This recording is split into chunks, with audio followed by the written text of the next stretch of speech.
Ladies and gentlemen, gentlemen and ladies, welcome to Game 3 of the 82-game regular season of the 2020-2023 Edmonton Oilers. Tonight we are in Nashville taking on the Nashville Predators. Will this be win 1 for them Oilers? Or do the struggles continue? Yes, the sky is not falling. We woke up to a beautiful sunny day. We will do much the same tomorrow. Win, lose, or draw. Sky doesn't fall. We go on. Hopefully you guys are enjoying your Tuesday afternoon. It is an early start time, 6 p.m. in the mountains. Boy, oh boy, let's hope the Oilers get one. We're about 2 minutes away from puck drop. 2 minutes away.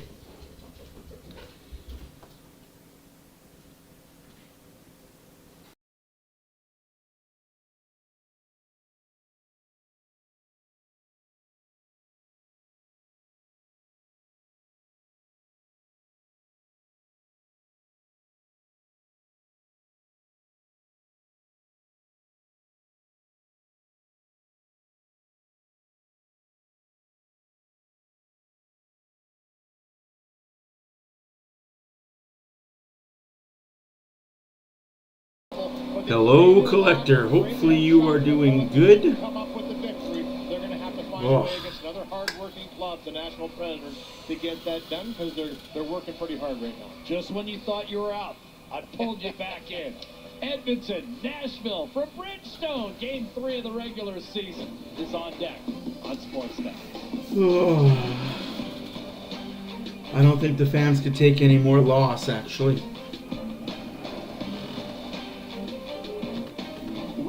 I don't think this fan base can handle an 0-3 start. Some people are already talking dumb. Yeah, I always do. Hey, race fan, sorry. Hey, yeah. I always have good days.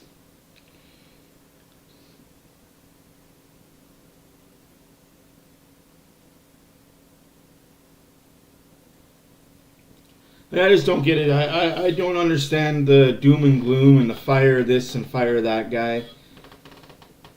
I don't say fire anybody this early. Oops, shoot, sorry. The only thing I would say is maybe it's time for a change at goalie coach. Not a fire, but just kind of move on. He's been with the Oilers for 9 years as the goalie coach. Maybe it's kind of gotten stale and time to move on?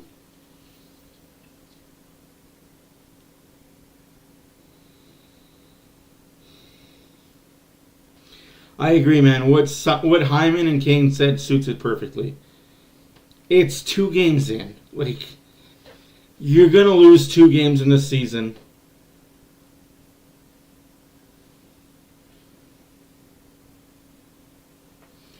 Yeah, it is that's an outlook that a lot of people have, is just a negative approach. I don't have that. I'm a very positive guy, because there's always worse out there. And it's the national anthem start apparently. True patriot love in all of us command.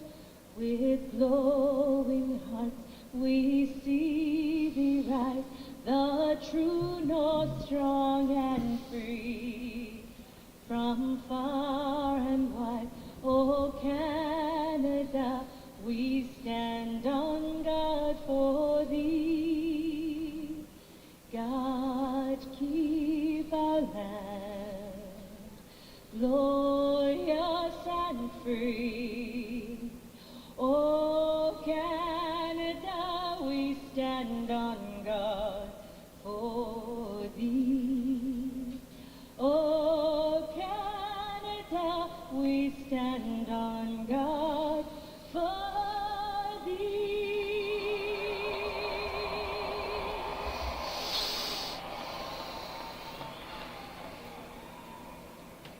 Oh, say, can you see by the dawn's early light what so proudly we hailed at the twilight's last gleaming, whose broad stripes and bright stars through the perilous fight o'er the ramparts we watched were so gallantly streaming, and the rockets' red glare, the bombs bursting in air, gave proof through the night that our flag was still there.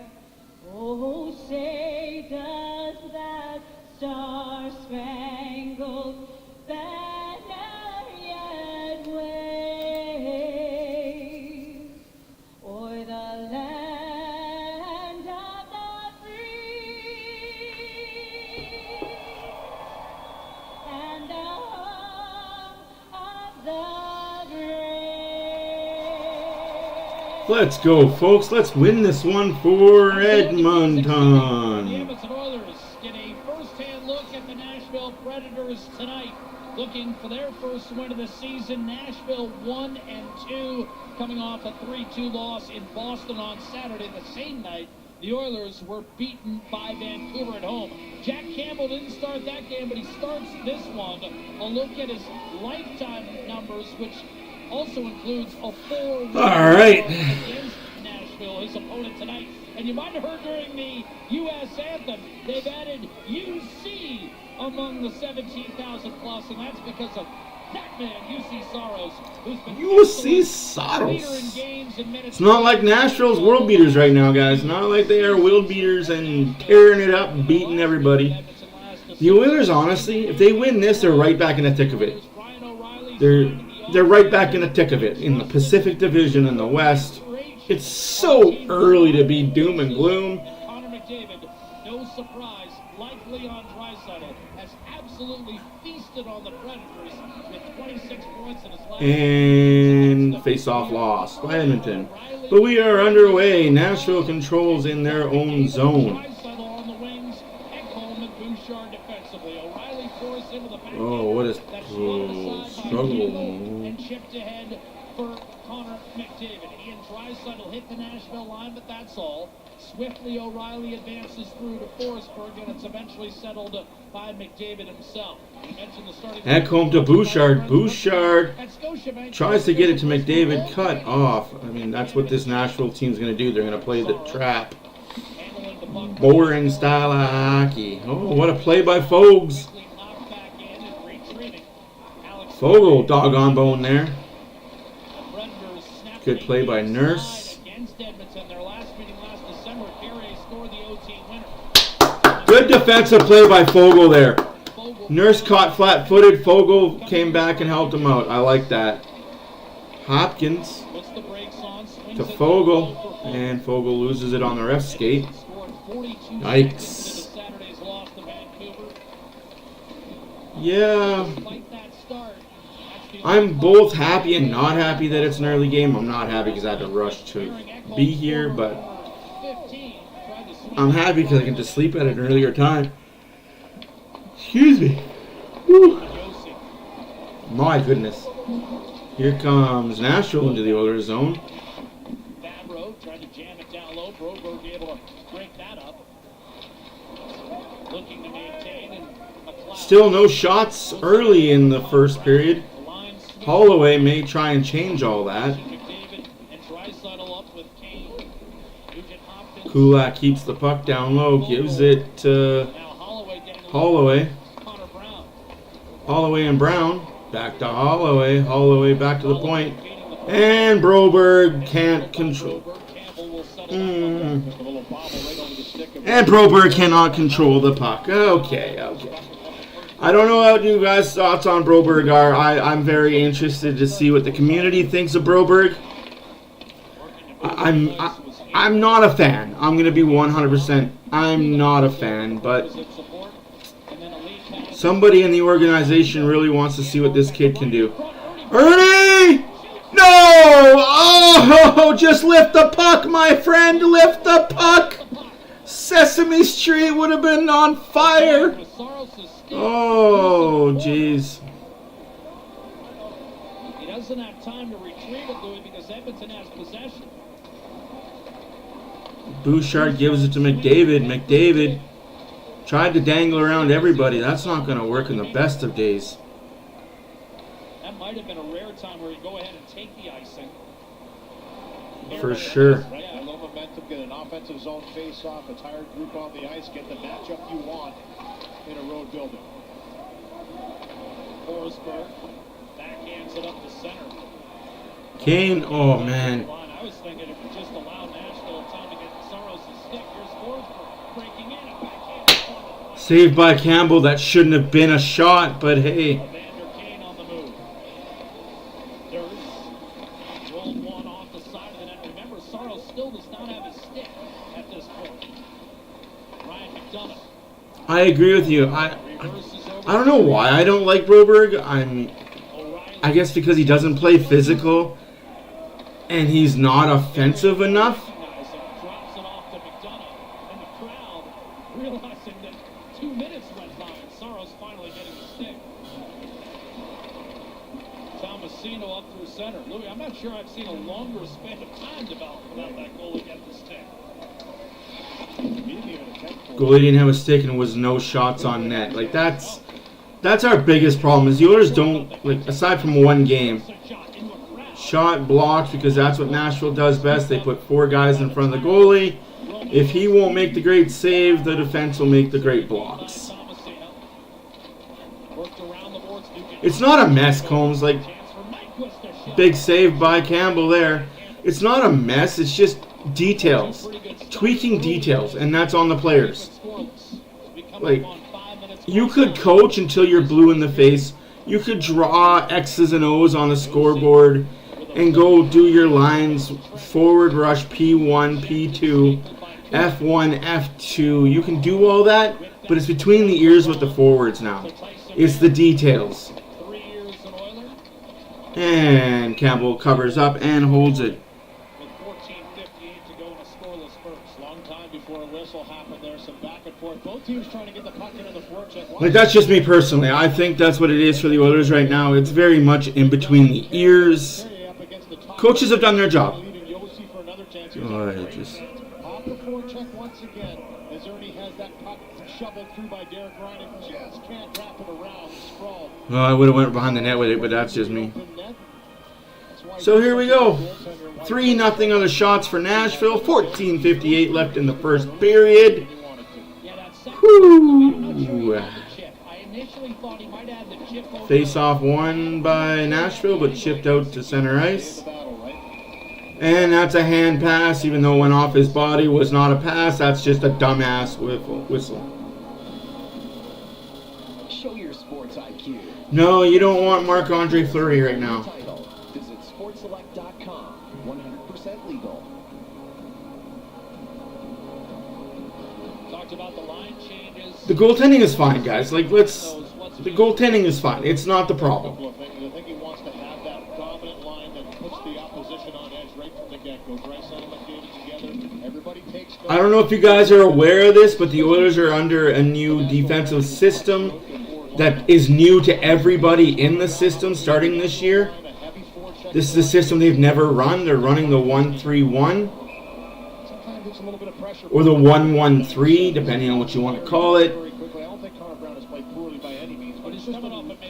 It's a little bit of a shuffle to kind of get him a little different look with some different guys. Warren Fogle steps into the second line with Ryan Nugent-Hopkins and Zach Hyman, 2 guys he's very comfortable playing with. They played together in the past, so just some familiarity on one line, but also a different look on a couple to give them a little more punch. They're looking for 5-on-5 offense. They scored 1 5-on-5 goal in 2 games. And the Oilers lose the face-off yet again. Have the Oilers won a face-off yet? Like, I know that's Nashville's bread and butter, especially with O'Reilly there now. Big hit by 97. McDavid, that's 3 games, 3 big hits. And then Draisaitl gives the puck away. That's the MO, man. Carson's a big hit, too. Well, he skated head up against Draisaitl last time these two Draisaitl's looking for a pass instead of a shot. Why are we just... Oh, we need shots, guys. We need our top line to shoot. Ekholm shot, saved by Saros.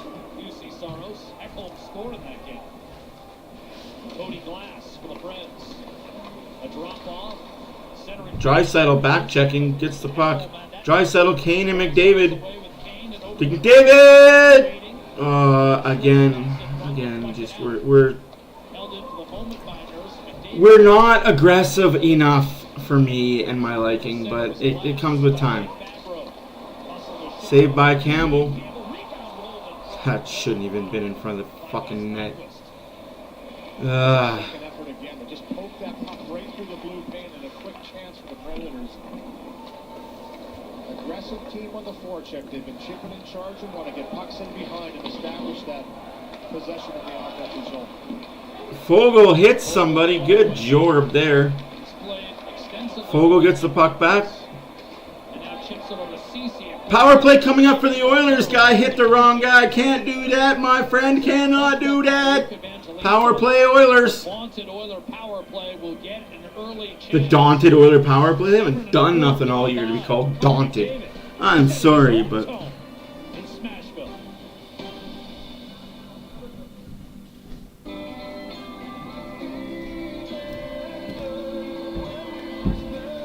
Yeah, I don't know how I feel about Nemo. I think Nemo Leinen is a good trade bait offer now. Like, my thing is, this Oiler team has enough offensive defensemen. And has enough offense with the forwards. What this team needs is a puck-moving defenseman and a defensive specialist defenseman. Much like Ekholm. If we could just clone another Ekholm or trade for an Ekholm at the trade deadline. I know I'm talking far, far away, but I honestly think that's what the Oilers need right now. Draft another defensive defenseman. Just one of those guys that once you get within a 10-foot radius of the net, you're going to get a punch in the mouth. You want to get that real estate in front of my net, you're going to know you were in a dogfight. You're going to get a punch in the mouth. You're going to get a stick in the ribs. You're going to get a butt end in the shoulder. In the gut. It's just, that's the way our defense needs to play, and they don't play that way. I see too many times the real estate in front of the net is just wide open in there.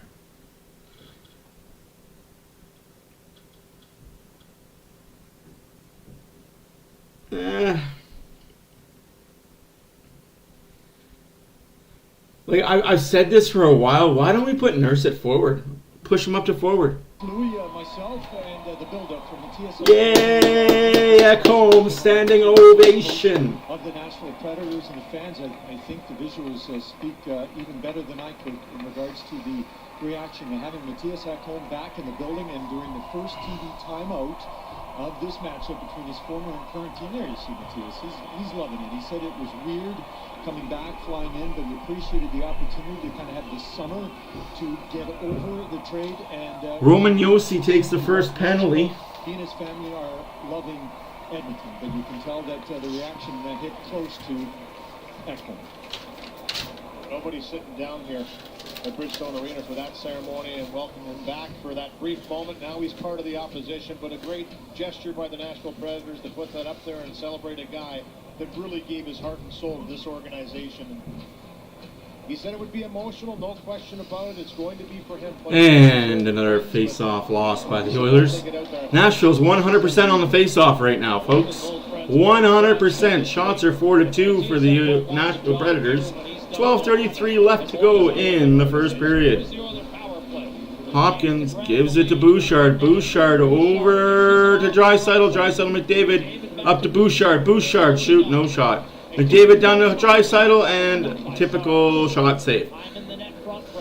Bouchard has it, gives it to Hopkins. Hopkins back to Bouchard. Is he going to shoot? Is he going to shoot? Yes, he does, and it's blocked by the guy standing in front of him, unfortunately. McDavid. Everybody's just standing still. Standing still.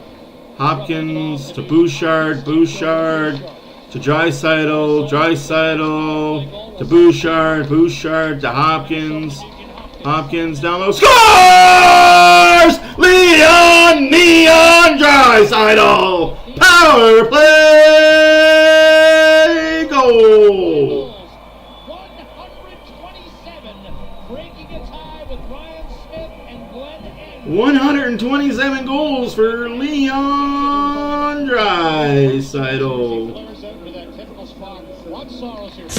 Ich hab Langeweile, keiner hat mehr Bock auf Kippen, so Feier, so ist das hier im Block, Tag ein, Tag aus. Halt mir 2 Finger an den Kopf und mach Bang, Bang, Bang, Bang. Alle haben den Job, ich hab Langeweile, keiner hat mehr Bock auf Kippen, so Feier, so ist das hier im Block, Tag ein, Tag aus. Halt mir 2 Job, ich hab Langeweile, keiner hat mehr Bock auf Kippen, so Feier, so ist das hier im Block, Tag ein, Tag aus. And a goal to go ahead 1-0 in this game. There were 2 chances there, slim and none. Saros wasn't getting that one. With that first goal, a power play tally by Leon Draisaitl. Save-on Foods has given away their first prize. Hyman and Nugent Hopkins will collect the assist. The time, 8:11, and Edmonton has taken the lead. Off the draw, Fabro's... Hyman and Hopkins are your assists. Shots are 4-4. Score is 1-0. Let's go, Oilers. Hand pass.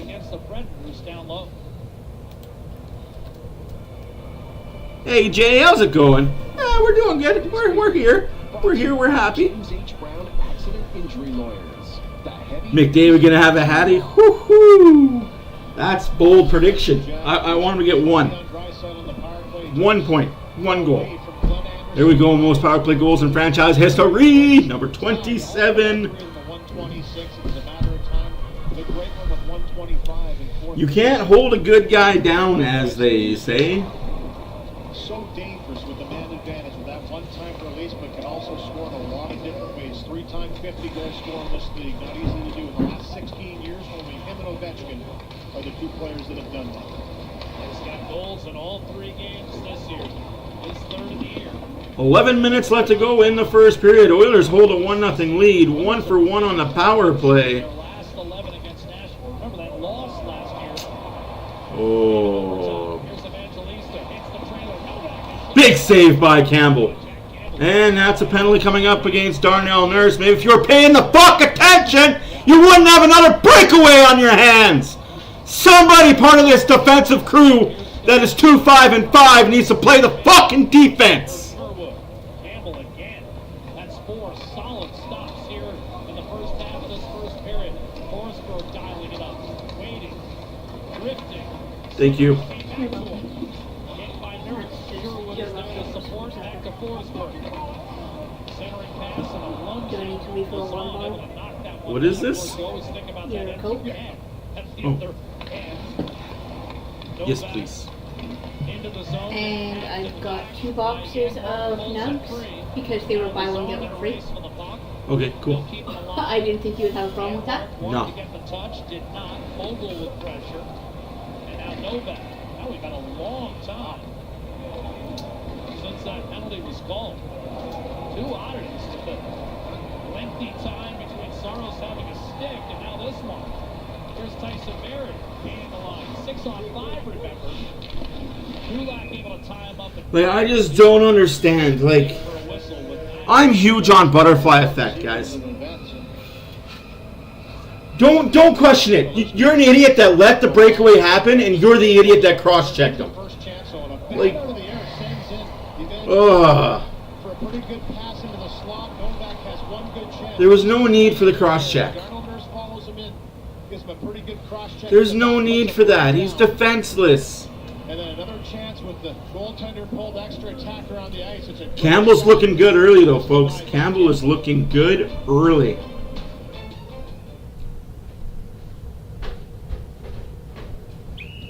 Okay, family, bring it up. A new season of Score and Win is on with $1 million prize on the line. So we need a game plan. Dad, you'll skate through the bakery for fresh baked bread. James, hit a breakaway for some juicy tomatoes. I'll load my offers for extra more reward points and savings. Dad, are you paying attention? Sorry, the latest Daryl's deal just dropped. Good eye, Saver. Good luck out there.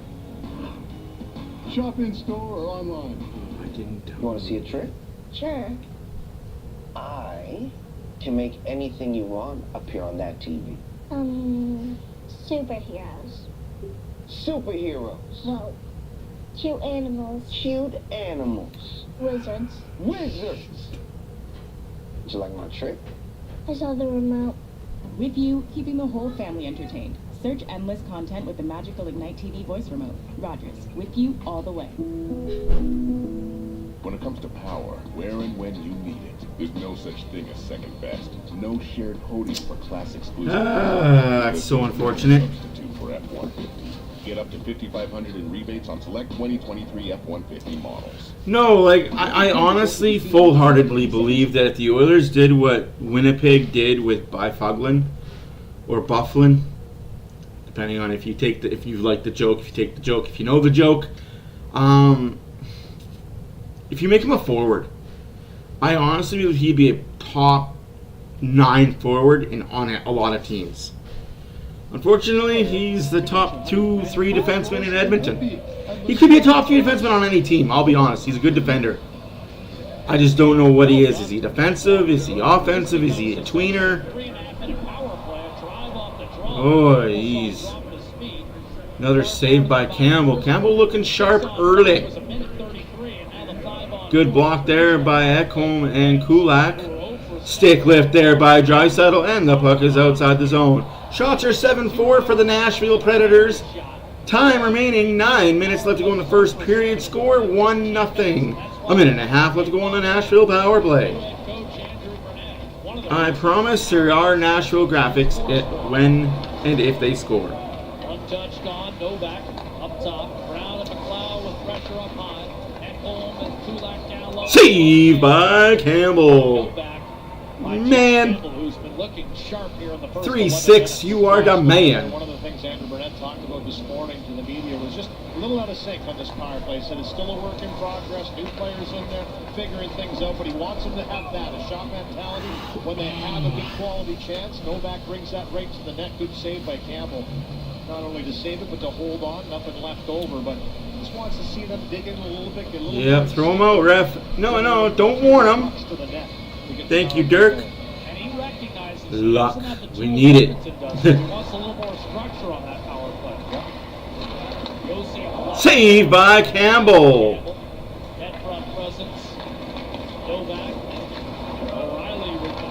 No. Oh, there we go. McDavid on a partial break. Oh, good play there by Forsberg, I believe that is.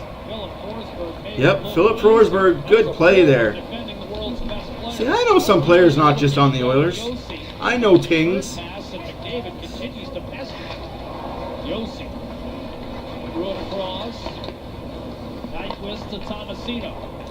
It's just good to see a team not named the Vancouver Canucks.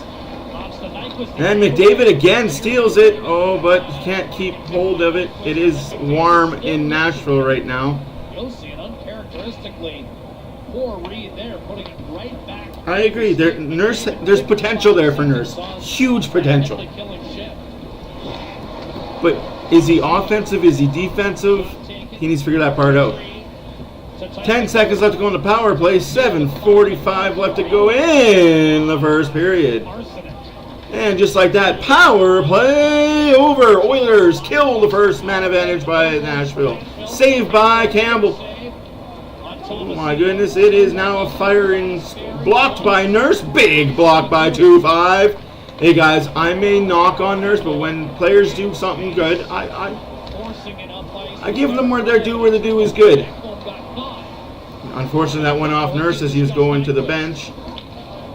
Come on, 2-9. Get off me, shoe fly. Don't bother me. Janmark puts it on net. Hyman and Draisaitl out there right now as a forward line. The aggressive backtracking of the Nashville Predators too, and this is something Andrew Burnett also talked about, getting that identity. 4:48 left to go in the first period. Good penalty kill to kill that one Ooh, off. close but no cigar. Here comes Hopkins. He's got Hyman. Hopkins, shot, saved by Saros. Draisaitl to Broberg. Broberg over to Goal by Hyman! Backdoor! I love this kid! 2-0 Oilers! We talked about it. 5-on-5 goals after a good penalty kill. They survived. There's a couple good chances. Campbell made some good saves. And they go right back to work in the offensive zone. Stop! Ich hab Langeweile, keiner mehr Bock auf, gibt es auf Feier, so ist das hier im Block, Tag ein, Tag aus, halt mir 2 Finger an den Kopf und mach bang, bang, bang, bang, alle haben den Job, ich hab Langeweile, keiner mehr Bock auf, gibt es auf Feier, so ist got a lot das of hier buttons im I need to Block, push Tag faster. ein, Tag aus, halt mir 2 Stop! Now I can get to 2023-24. Hyman goal up there now.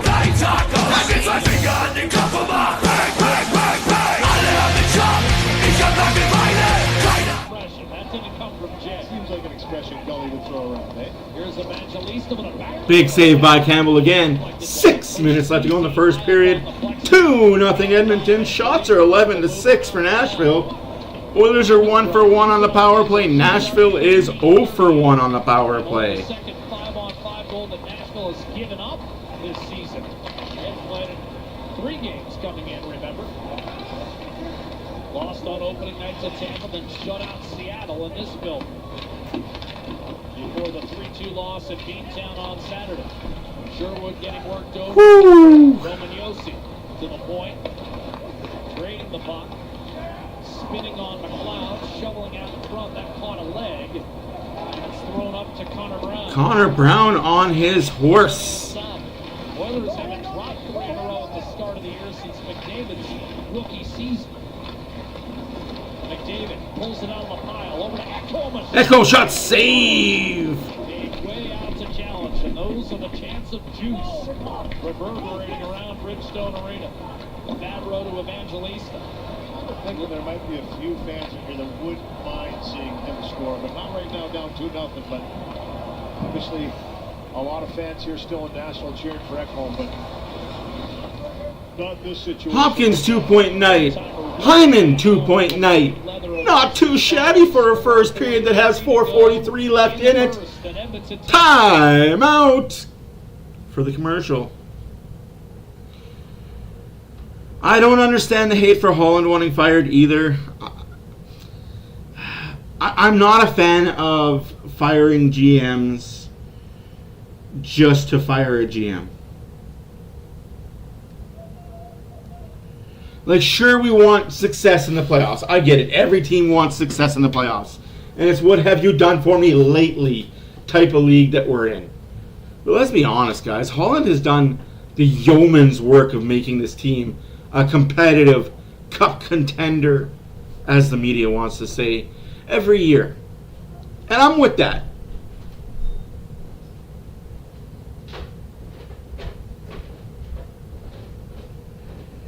Oh no, they're looking good tonight. I think they've woken up from their Vancouver coma.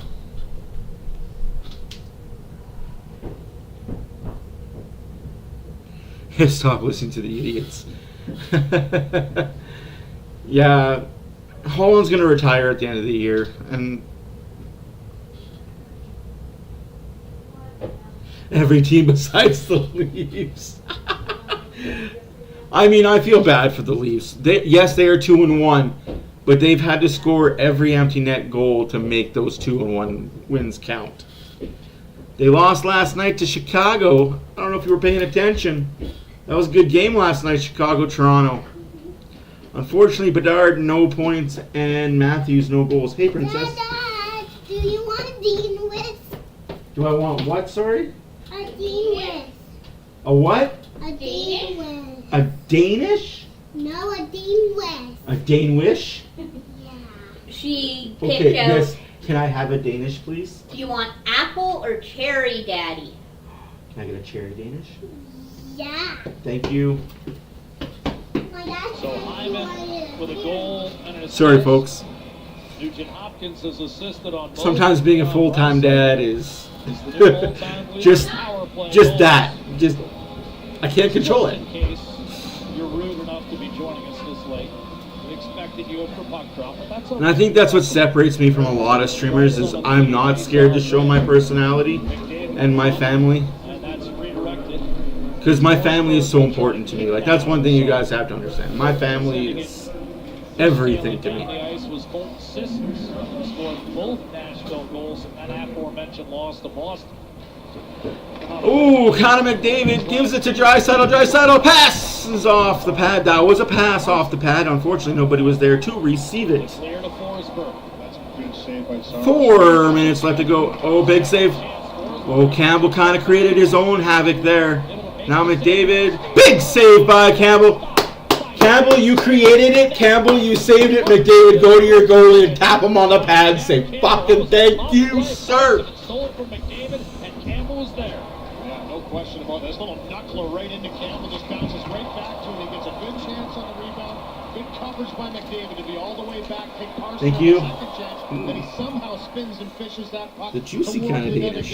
I think there's cheese underneath the cherry on the big one. So cherry cheese Danish? Yeah. Thank you. You're welcome. Love Yeah, you. I went to get just buns, and as I'm doing the spin around, she saw the... She saw? Pushed it, yep. Back. Save.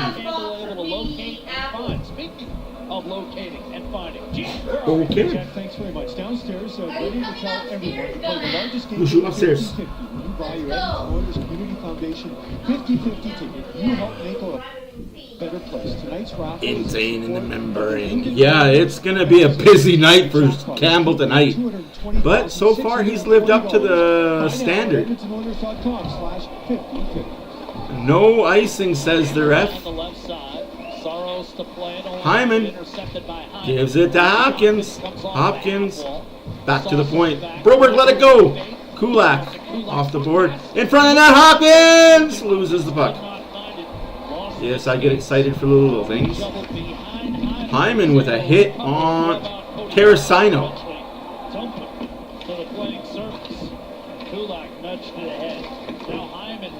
And Oilers already lead by a deuce, looking for more. Backhanded backdoor. Hopkins scores! Fogle with the assist. Hopkins with the goal.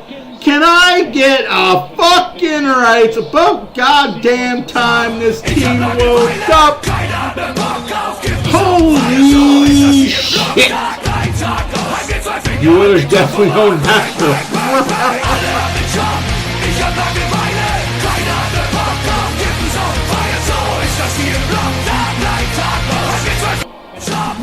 On the backhand side by Fogle, right to Nugent Hopkins. He's not going to miss from there. 3-0. How are those line changes working, partner? Well, this is what he wanted. Jared Croft talked about. You need a little stimulation on the 5-on-5. Everybody's a little more urgent. You're thinking a little more when the lineup changes a bit. And it's worked with some... Fogle, and who got the other assist? What a faux pass. And a fight! Ding, ding, ding, ding, ding! Oh, Ernie got the worst of that one, though. Damn, Ernie! Who needs concussing when we got Adam Ernie? You played against him. He won't mind that. Nashville needs something right now. He likes emotion, and he likes the fact that Smith down 3-0 right now isn't happy. Adam Ernie, who just signed... Let's go, boys! Let's go! On a professional tryout, this is part of his game as well. He's a physical... Gagne isn't cleared to play yet. I will touch on that in the next commercial. Pretty spirited. The bigger Smith kind of throws him down and lands on top of you. Like that spirit? And the response by Ernie after throwing the first hit. Old Smith exactly 1 day younger than the man old... Hyman with the other assist. Fogle and Hyman. Hopkins, Hyman, 3-point nights. If you bet on the Hopkins Hyman over tonight, you just made yourself a rich person. Oilers are up 3-0 with 2:40 left to go in the first period. Shots are 14-10 for Nashville. Oilers 1 for 1 on the power play. Nashville 0 for 1 on the power play. What more do you need to know? I will tell you everything. Sherwood up towards center, and McDavid will hand off to Cece. Draisaitl to McDavid, little bit of trip. Whoa, what a play! McDavid scores! That was a thing of fucking beauty! Clip that, highlight their top 10 pretty plays by pretty people. Everything you can do, and in situations like this, you can never really be prepared for this, but maybe he is the most. He goes down, spinorama, pops back. Ich hab Langeweile, keiner mehr Bock auf, gibt es auf Feier, so ist das hier im Block, Tag ein, Tag aus. Ein geht zwei Finger an den Kopf und macht bang, bang, bang, bang. Damn, son! Ich hab Langeweile, keiner mehr Bock auf. Time to pull UC Soros. At some point, it's just unfair. 4-0. He creates that because of the speed he attacks you with. At some point, it's unfair. Hopkins and McDavid each with their second goals of the year. In the span of 61 seconds, 2-0 has become 4-0. And I have to think Kevin Lankinen is going to see his first action after this period is over. Lead pass Was that assisted by number 29, Leon Draisaitl?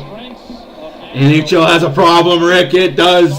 And its name is the Edmonton Oilers. I think the Vancouver curse is over. Who's their backup? A guy I've never heard of. I will be 100% honest with you.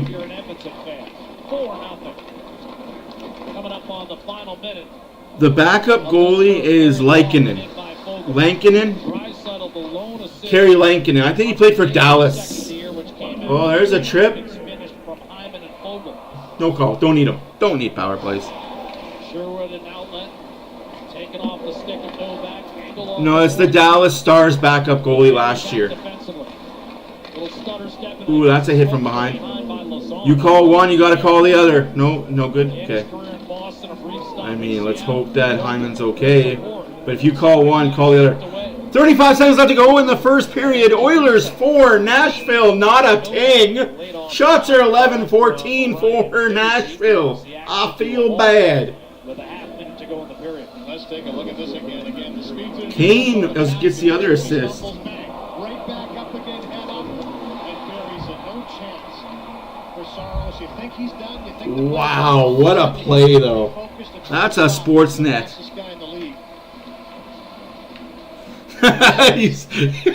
Put this one home. Cody, we love you, man. We really do. We really do appreciate you coming in, man. It's awesome. Oh, 20 seconds left to go in the first period. Oh, jeez. Ooh, ouch. Nashville player took a tumble. Hopefully he's okay. That's it, folks. One period done here in Nashville. Final seconds tick off. A first period in which Campbell Oilers 4, Nashville nothing. Okay, so going back to the Sam Gagner comment, Sam Gagner isn't cleared to play yet. So once he's been cleared to play, he's going to go down to Bakersfield and have a 25-game tryout, as they say. If he does well in Bakersfield and the Oilers feel like, hey, he's done enough to call up and sign, they will sign him. Or, worst case scenario, he doesn't do well in Bakersfield and he joins the Oilers front office staff in whatever capacity that he joins. For me personally, I would love if he went down there, played 10 games, got his feet wet, did good things, got called up, said, hey, here's your $700,000 contract. You're an Oiler, retire an Oiler. Thank you for your service. You're gags.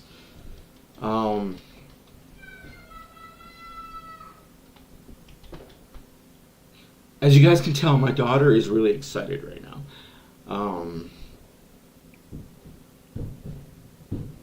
She hasn't seen me all day. Sucks working and then coming home and having to do this, but she'll see me when she wakes up tomorrow, and I'm taking a personal day from work because I feel like it. Me too, man. I am the biggest fan of gags ever. Like, I have followed Sam Gagner since his London Night days. Honestly, as I bite my tongue, that London Knights team with him and Patrick Kane, and I can't remember who else was on that team. I think Corey Perry was on that team too. That London Knights team was just super beast.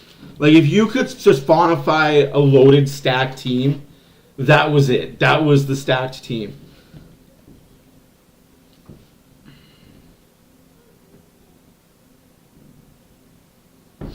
Oh.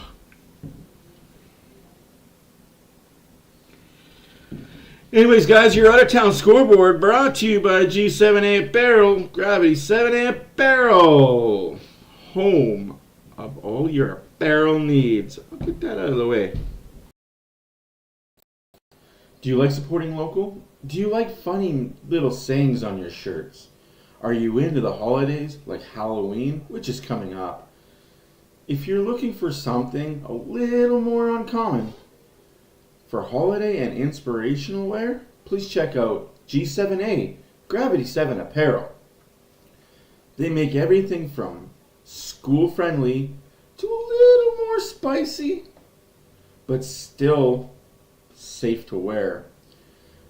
It's a small family-run company that gives back to the community. Gravity7apparel.com for all your apparel needs.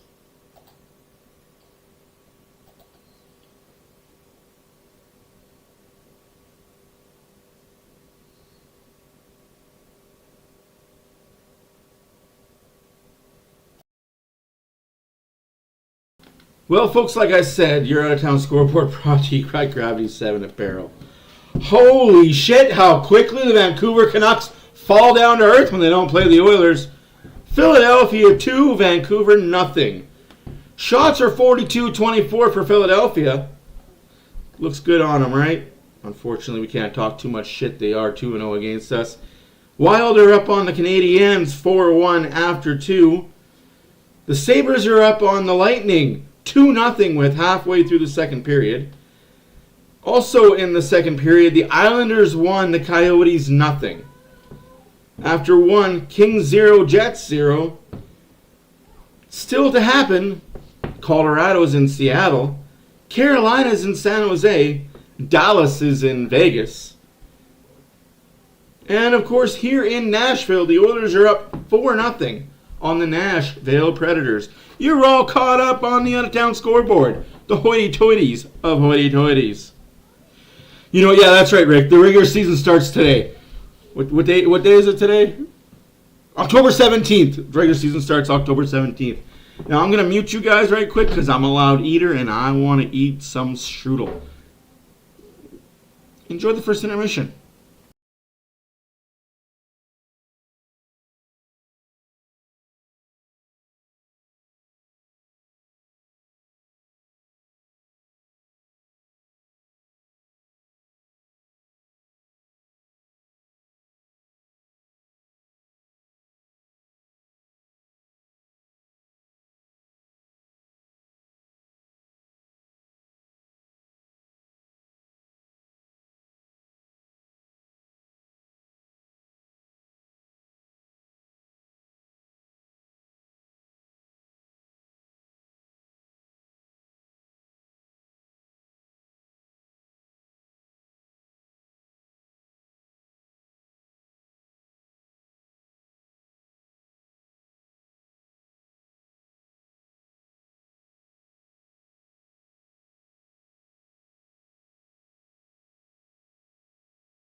Honestly, you say you were talking about the Phillies?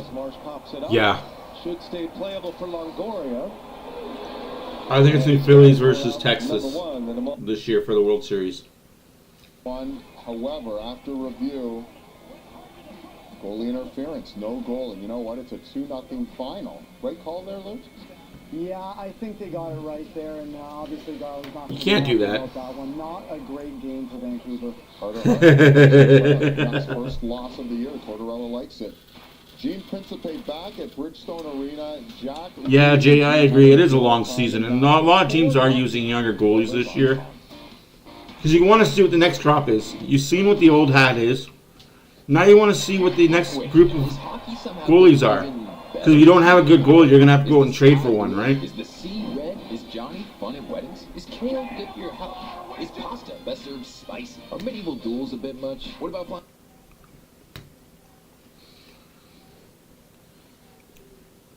That's why I'm glad the Oilers have a really young goalie in Stuart Skinner. And I'll be completely honest with you guys, don't sleep on Rodrigue. He's a good goalie. He's going to be a prospect goalie for the Oilers. Could be the backup to Skinner in a couple of years. Oilers have a good crop of goaltending coming up.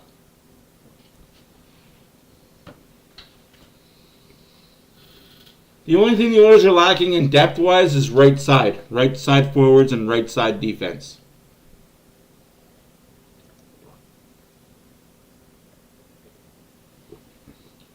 Oh yeah, the mug I got when I was at the last Oilers game.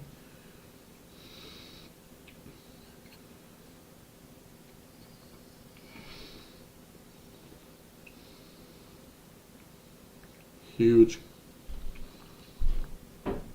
Yeah. Yeah, good goalies are getting old as well, yeah.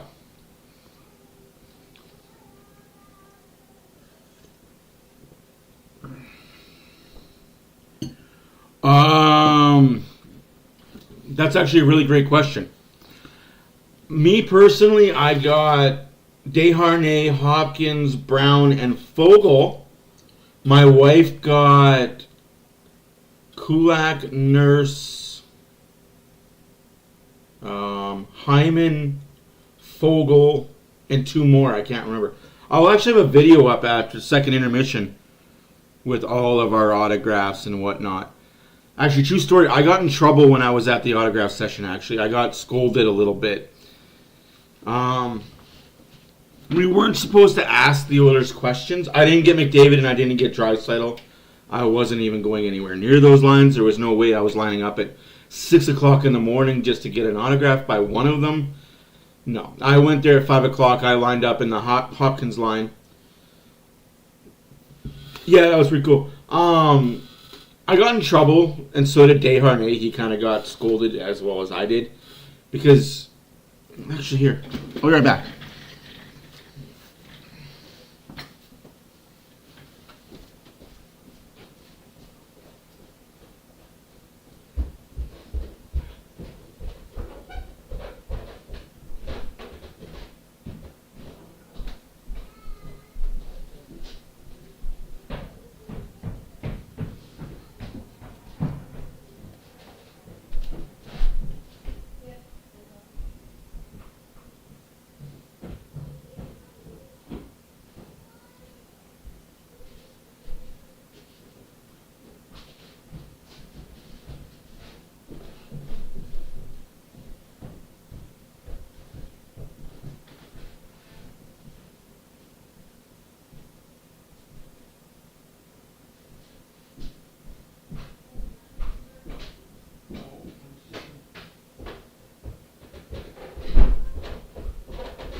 Sorry, guys. So, yeah.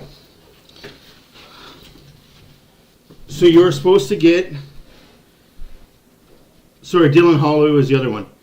So, you were supposed to get either a signature on a piece of memorabilia or a picture. Like this. Well, I got the picture like that. And I got Desharnais and Hopkins signing this. And I had about a minute and a half conversation with Desharnais asking how his head was after his fight. Well, Desharnais got in trouble because he wasn't supposed to sign both and give both away. He was only supposed to do one or the other. So I was like, well, that's kind of dumb. So yeah, he got a little bit scolded. I can do that. Where's my intermission? Here we are. So yeah, I got the shirt signed by Desharnais and Hopkins. So you were supposed to either get... So you're supposed to either get a card like this with their signature, or an item signed like this with Hopkins. So I got the Hopkins and Desharnais to sign this. Well, I also turned around, and as I was leaving the table, I asked Desharnais for the picture as well. He's like, yeah, sure, why not? I can do that. And Hopkins said, no, we can't do that. We're supposed to give one or the other. You're only supposed to sign the shirt or sign the card. So, yeah, he kind of got in trouble with the security guy that was standing there and being kind of a dick. But they have jobs to do. They got to make sure the lines go quickly, right? And one thing I did not know about, and I found out about it after I was leaving the line from Brown, is if you're the last person in line, because they had, if you were there, you saw that they had line closed, or this line is done, right? They had a person stand there at the back of the line saying, from here on out, don't stand in line. I do that. I'm a shit disturber. I get people in trouble. It's what I do. So if you stood behind the white sign, you missed out on the autograph. Well, what I didn't know was if you were the first one in line behind the white sign, the Oilers would take, the Oiler that was sitting at that table would take off his jersey, sign it, and hand it to you. So I saw that in the Brown line. I was waiting for my wife to come by because she got her extra 2 autographs. And a couple rows behind, like 15 people behind me, both guys, Holloway and Brown, stood up, took off their jerseys and signed it and gave them to the 2 people standing behind the white line. I'm like, that's great. And apparently they all did it. I was like, that is amazing. That is what this event is all about. Like, that is what that event is about. Just caring, giving back. And this is after they got mollywopped in Vancouver, like the next fucking night. So for them to still come, yeah, they didn't look too happy, which, do you blame them? They're human beings. But the fact that they still showed up, all of them still showed up, put the smiles on their faces, and we're like, hey, you know, we got to do it, right? Like, this is part of growing the community. Yeah. Yeah, because I was wondering, like, where'd their jerseys go? Weren't they all wearing jerseys? Yeah, no, that's why. And that happens every year, folks. So next year, I was telling my wife, I'm taking the day off work. I'm going to line up at 8 o'clock in the morning to get a Draisaitl signature. She's going to go line up in another line, and we're going to collect a lot of signatures. Every time you leave, the Oilers score. It seems to be that way, Nathan. Oh.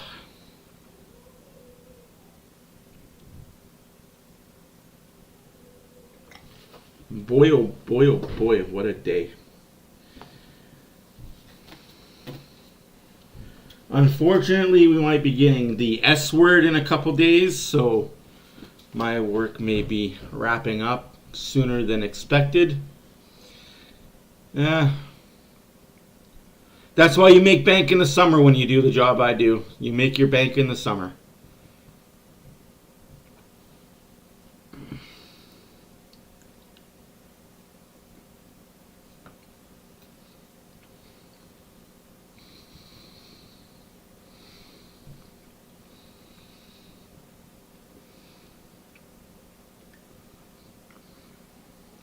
Man, these commercials are getting longer and longer.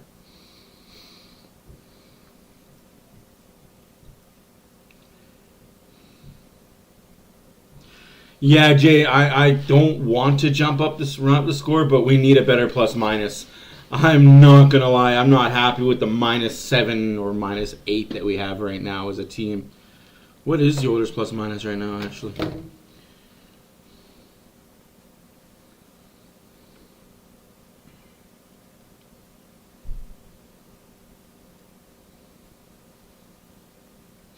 Yeah, -8. Well, as of right now, we're -4. So let's get the plus minus down a little bit for this team overall. Yeah, I don't really go there that often. I think that was the first time in like a year I've gone to West Edmonton Mall. I got to go more often because they have a card collector place there now. That's called Stamps and Coins or whatever. I've seen some really awesome Oilers memorabilia there. Holy hell! Tyson, former Oiler goaltender. Hey, Mike Smith! Recognize Tyler Ennis, who also spent some time with the Oilers. A star-studded event showing up. 270 people altogether in attendance in Victoria as the two Ryans, McLeod and Nugent Hopkins, available. And the whole team, in fact, was invited. BC boy Duncan Keith. There's Connor and Tyson's dog, Ralph. Leo, beautiful little Leo. Emma, and the former Oiler and current Predators defenseman, as Barry was able to Tyson the knock. Congratulations to both. Up to Good God, Gene. Only Paul Coffey and Risto Siltman had more points per game as an Oiler defenseman than Tyson Barrie. New goalie, as we speculated, Louis, it is going to be Kevin Lankinen coming in, and as you can see, a very solid year backing up UC Saros last season, his fellow Finn. Many people felt entering this season that would be Nashville's strength, one of the top 10 goaltending tandems in the league. Oilers win the face-off. Having surrendered 4 goals on 11 shots. Oh, but can't hold natural zone. Here come the Predators. Ekholm bats the puck out, and the puck is out of the zone. Entering the zone, Sherwood immediately cut off. McDavid to Bouchard. Bouchard. Ooh, gotta be sure on that one.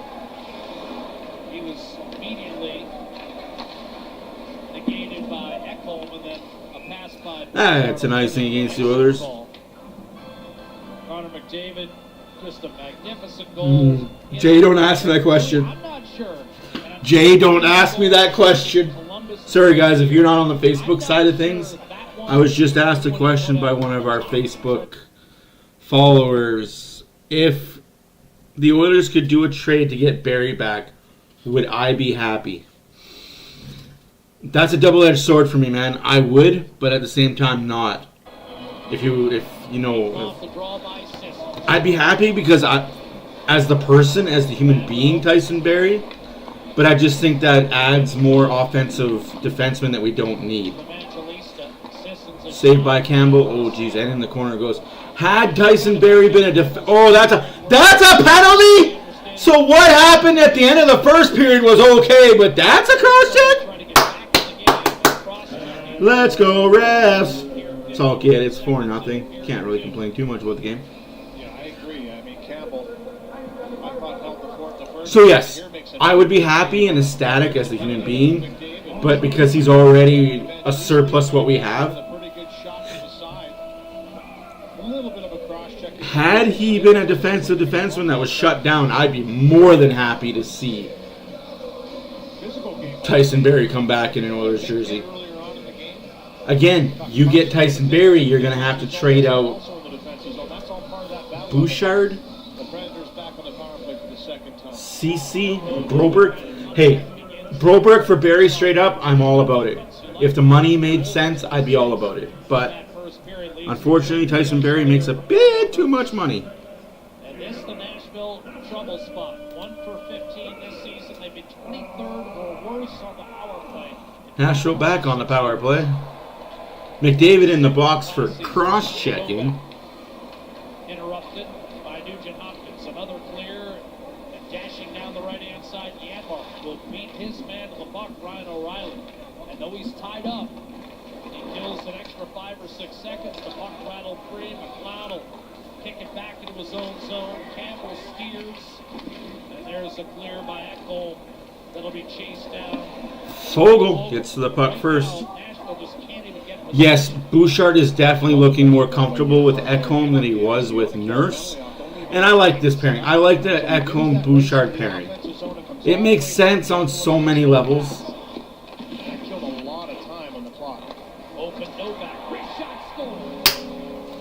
They were due.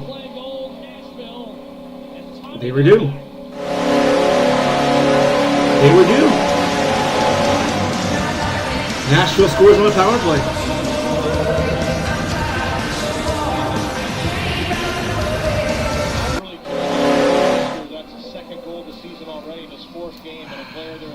Unfortunately, nobody was covering the front of the net. Little puck watching by Edmonton on this penalty kill. You can see all three that were back at the plate. All were kind of looking behind the net. He's wide open, kind of slips over between the halves. It happens, folks. It happens. He buries it. Novak with the power play goal. Finish. That was Ryan O'Reilly with his head up. As soon as he gets that puck, he looks out to the slot, finds him, and I talked to Novak this morning, and he said that, you know, for him, he felt really good coming into last year. His first 20 sucks, but he didn't score a goal. And he said it really kind of made him go back and work on him. Boys, he picks it up. Driving on net. What a save! Campbell the Scorpion. And we're back on the power play penalty kill. As the hooking call is drawn, and Edmonton needs to stabilize a bit here. I don't know, folks. I don't know. Already, Campbell, a terrific stop. And now the penalty kill will be put to the test once again as CC in the box. And again, it's similar to the first period. Nashville came out aggressively and had some great chances. What a save by Campbell, though. I mean, that's incredible. That should have been in the back of the net. Scorpion save as he gets the right pad up, but again, a little sloppy through the neutral zone. The speed of the Predators pays off. The attacking of the net by Nyquist. Not for that amazing save. It'd be a 4-2 game, but again, Edmonton back on the penalty kill after CeCe takes that penalty. So O'Reilly, credited with the lone assist on the Novak power play goal, will now line up against Leon Draisaitl. Ooh. Nashville's 1 for 2 on the power play. Needs to be moved out there, and he wins the argument, Tommy Novak. Nurse for Barry. Nah, I wouldn't go that far. Back, can't save. Oh. 17:22 left to go in the second period. 4-2 Edmonton. Edmonton on the penalty kill. Big save by Campbell. Second penalty for the Oilers in the second period. First one was a cross check on McDavid. This one was a hook on CC. I mean, if you're going to call the McDavid cross-check, why didn't you call the one on Hyman? That's my biggest gripe. Big save by Campbell yet again, this time on O'Reilly. And the Oilers are hemmed again. 1 minute to go in the power play.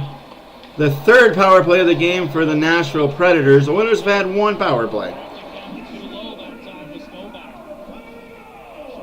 That's offside, but we'll let it go. And down the zone it goes. 47 seconds left to go in the power play.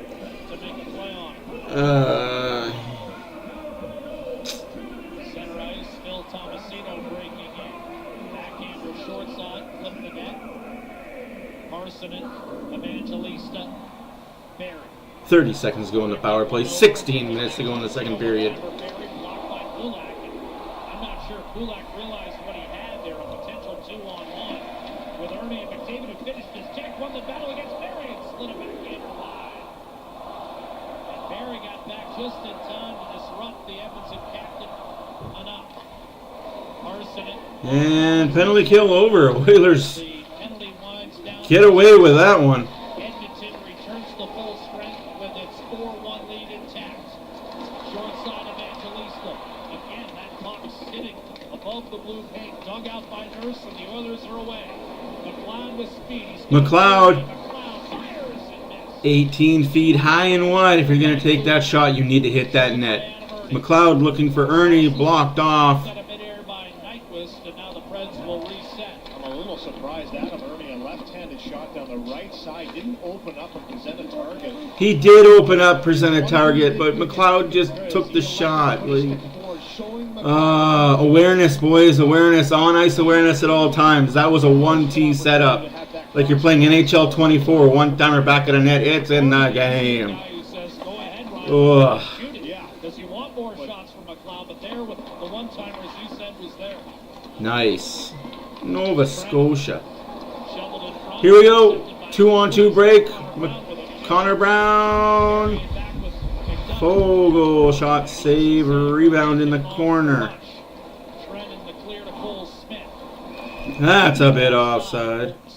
With 5 1/2 gone by here in the second. Good pace again in this second period. And a real battle. Here's the blast that goes off the post. A little bit of a tick maybe off the pad of Campbell first from O'Reilly. Watch that as he stretches out. And it certainly touched something maybe. I've been around since the Gretzky days. Yeah, I've been a fan of this team that long too. I'm old. Quick little backhand opportunities. He steals the puck to speed again. Here's that play I was talking about for Ernie. He just kind of puts his stick forward. Obviously an option to put it off of that, but what I think it really did was tell McLeod, shoot the puck. You never know, there's a rebound there for him.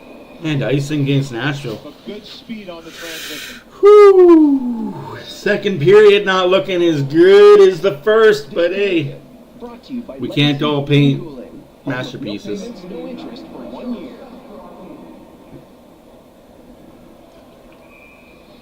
We can't all be Leonardo da Vinci.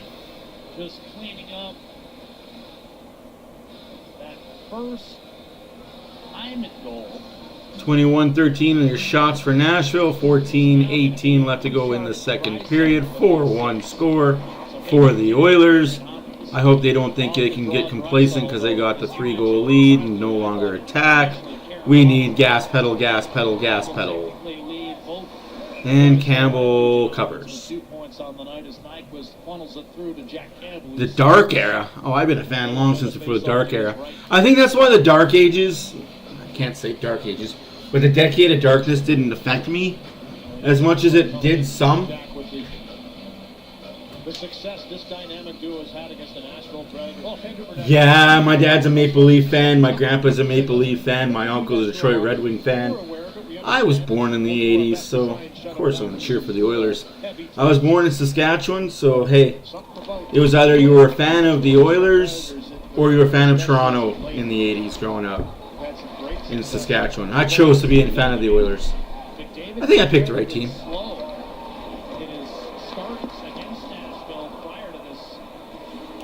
Nashville pouring it on now. Power play coming up for the Oilers. Hey, we needed that one. The refs kind of gave us that one, I'll be honest. At 6:25 of this second period, the Preds had some momentum, but now a penalty will set Edmonton up with the power play. And no battle. There it is. And the Oilers 5-on-4 when we come back. I'll be honest with you. I think that's why the Decade of Darkness didn't affect me as much as it did a lot of fans like I talk to on a daily basis. Because I was a fan of the Oilers dynasty. I was around to see the glory days. I was alive to watch all the cups be won. I remember 3 of the 5 that were won. Like, I was there. I lived it. I rode the tidal wave that was pre-1996 Edmonton Oilers. I'm old enough to remember 97 when we finally got past Dallas, only to get mollywopped by Colorado. But hey,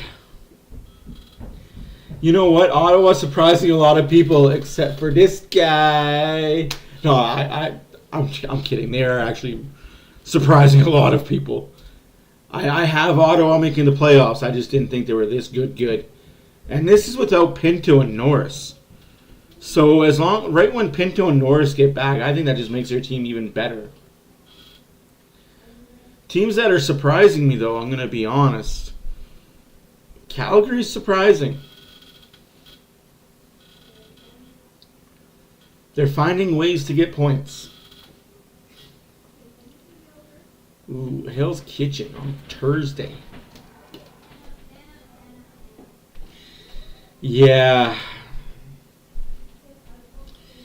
Yeah, Jay. That killed me. Making big saves. I mean, these are great age. That trade with a bunch of guys here. This one a bouncing puck, handles it, handles the next one. Stopped me from being a fan of players. This shows me how into the battle he is tonight. That Gretzky trade, as soon as that trade happened the next year, I stopped caring about the number on the back and the name on the back for my favorite teams. All teams of all sports. I no longer cared about the name and number. It was about the crest. Before that, I was the biggest Gretzky, like Peter Klimo, Wayne Gretzky, Glenn Anderson, Yuri Curry, Kevin Lowe, Bookberger, like all those guys. I was the biggest fan of them all. But when that trade went down, I was no longer a fan of people. I was a fan of the Edmonton Oilers. To pick that off, that would have been a tap-in backdoor. Oilers 10 times last. But yes, this is a Ryan Smith 2006 jersey. Woo! Minute left to go on the power play for the Oilers. 12:40 left to go in the second period. 4-1 Edmonton. Shots are 15-23 for the Nashville Predators. No, we won one cup without Gretzky. Gretzky never won one without the Oilers. Unfortunately, the second unit power play can't hold the puck in. Here comes McLeod as I say that. McLeod to Kane. Kane! Weak little wrista. Weak little wrista. Gretzky was never the same after he got sold to LA. Reimagine at voila.ca.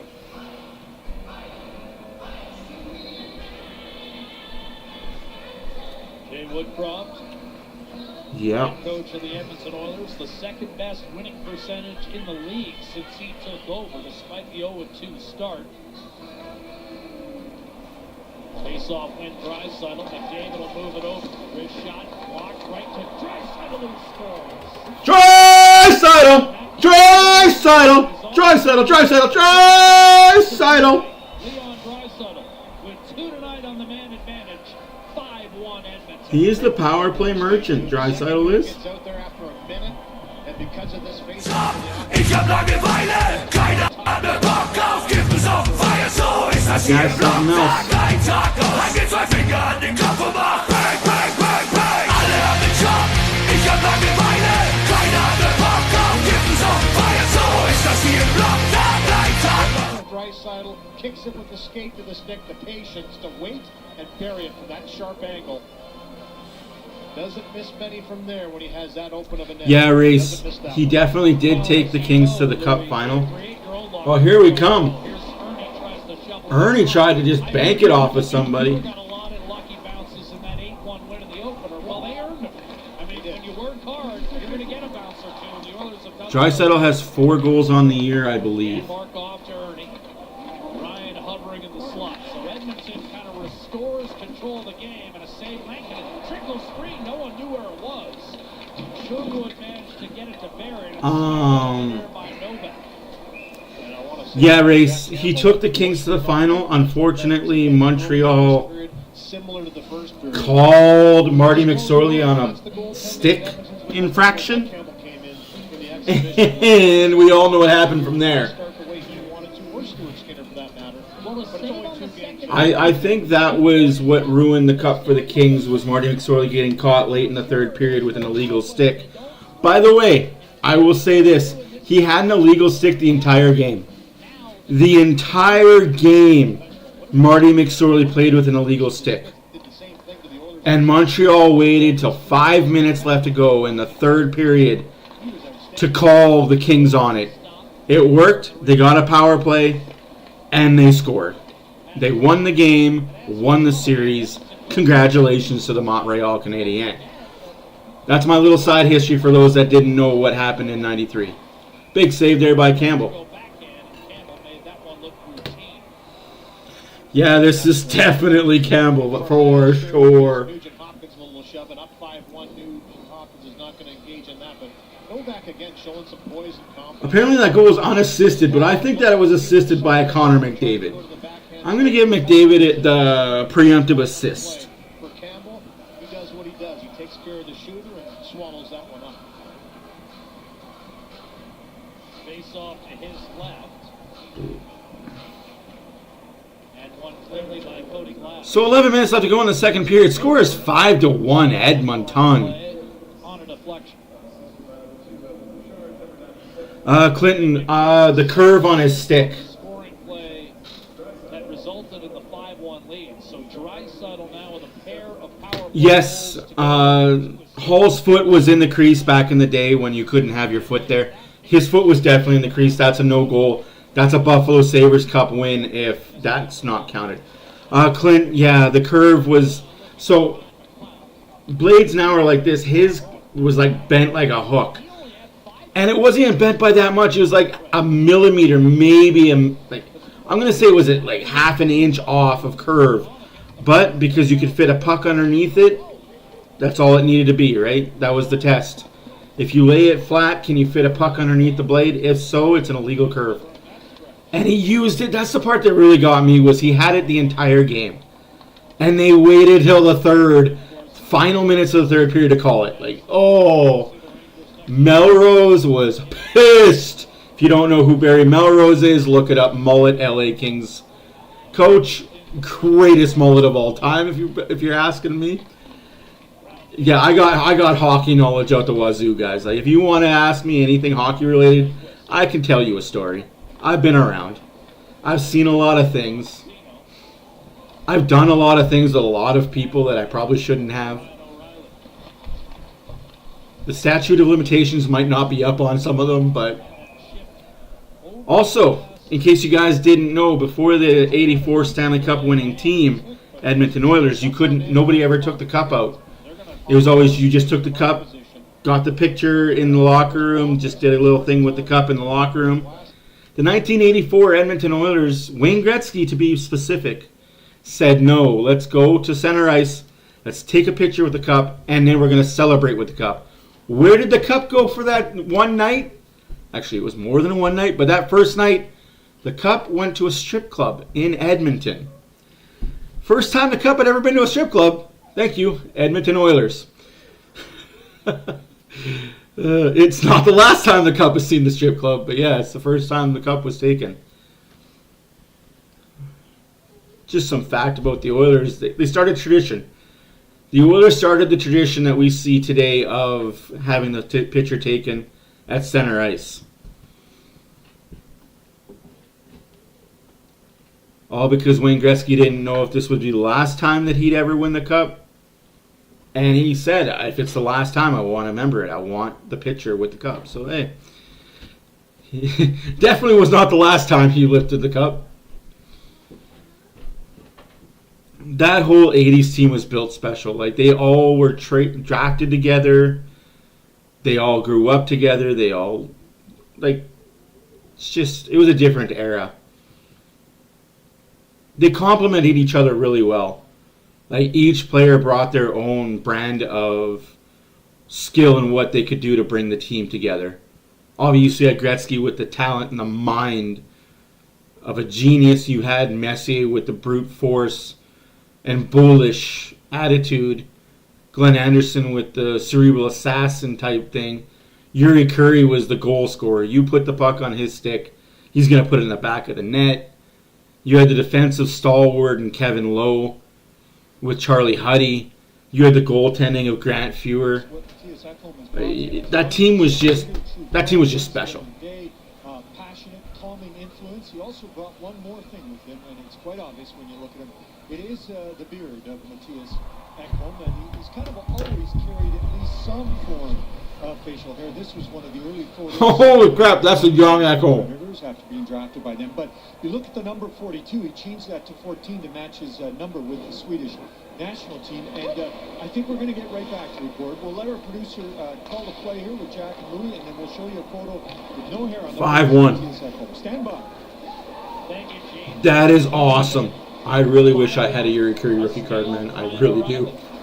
But my partner is once again clean shaven. We didn't talk about that. You get no love, Luke. Here's Forsberg. One time a rip net deflected up over top. Marson. Nashville on the prowl right now. 9 minutes left to go in the second period. Shots are 25-18 for Nashville. Score is 5-1 Edmonton. And the Oilers finally get the puck out. No, held in by the Nashville Predators.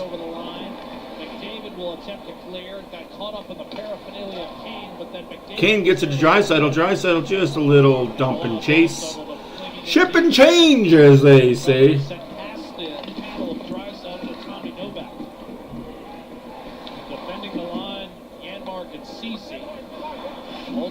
Yeah, how much are they though? Like to buy? I would never sell something. Ooh, dang.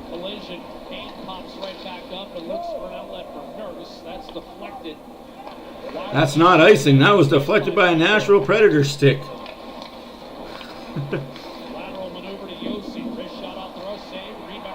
What a save by Campbell. This is the best I've seen Campbell since Toronto regular season 3 years ago. Holy snake. That guy, he doesn't even look familiar. I asked him, like Benny, when's the last time he was clean shaven? He said he couldn't quite remember. He thought it was about 10 years. He's close to being right. 10 years he hasn't shaved. Cleaned up. He looks good like that as well. His wife must like the full scruff. That looks like one of Gene's old phones took that picture. I'll have to go look at one then. Yeah, I'll go look at buying one. I like collecting memorabilia. And not to sell either, because like I said, I've got some expensive cards that I would never give away and never sell. But never say never, because sometimes you might need the financial help from people. A hit on Yossi. Tried to center, tipped away by Nurse. Evangelista pounds him against the board. Oosh. Oilers are just getting hammed right now. Nashville's coming in waves. Big play there by Cece.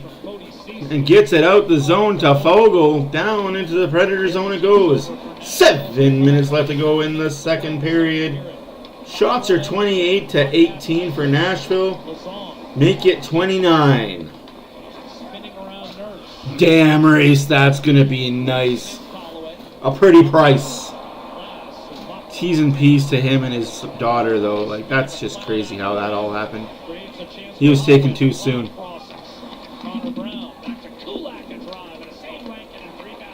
Connor Brown? Shot? No shot, no goal. Brown with shot. Saved by Langen and held on. No, it's... I'm just a big sports fan guy. Like, it's... Sports is what brought me and my dad together. It's still what brings me and my dad together. We don't talk very often, my dad and I. But we do talk. It's about sports. Good pressure by the Predators. Edmonton goes down to the offensive zone and working around. This is tipped en route to the net. By Brett Kulak, who jumps down from the point. That was Connor Brown with a nice shot pass. Just looked like saw some traffic, saw some sticks, but it needs a little bit of this as the Predators continue to push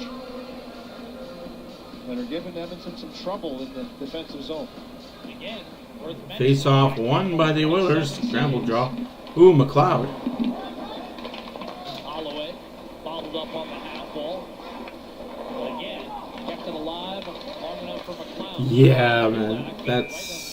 That was classless. Rankin, who was able to make the save. Came in. I guess he was in shock. Like, I've heard stories. I wasn't there. I don't know the full story. But he was just in shock to find out who it was, and I guess he wanted, like, he was just like, wow, can you believe so-and-so was the one that was in the plane? And but still, you don't show buddies and then keep the photo.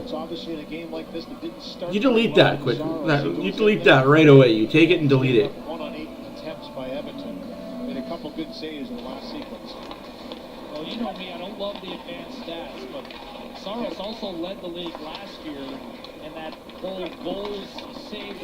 Yeah, that's why analytics is so broken in the NHL. Advanced stats and everything else. Saros was a leader and this, that, and the other. Well, what you do for me lately? One of the reasons he plays so often, he plays so well. In front, quick wrist shot. 5:55 left to go in the second period. Oilers 5, Nashville 1. Shots are still very much in favor of the Nashville Predators. Oilers are closing the mark though, 28-21. Nurse punches it up the boards. Held in. Nurse gets the puck out, and Oilers just take it and dump it neatly into the Nashville zone. Oilers right now are playing not to lose. Josie wires one down the middle. Touched on by Sissons. Oh, Campbell, bad giveaway. Can't have that. Campbell. Saved by Campbell. Way to clean up your mess, though. If you're going to give the puck away, you got to clean up the mess. If you're going to be the garbage man that makes the garbage, you might as well be the garbage man that cleans it up.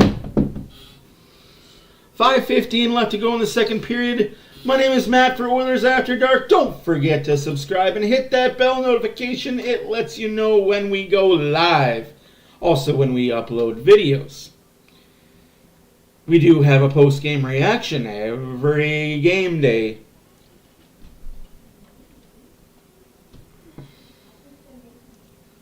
We're also prevalent on the Facebook, where BW gives his thoughts and analysis and overthoughts on analysis. But BW does keep everybody informed on the Facebook side of things. I'm too much of a schmuck to do the Facebook thing, so I just stick to this. I'm a busy person. I am not technology savvy. I log into my Facebook maybe twice a day, except for messaging. And that's only because I have to check on one thing. Other than that, I'm here. This is my thing. Talking to you guys. That's what I do. It's actually pretty funny. I just got an email recently asking me if I still use Facebook, actually.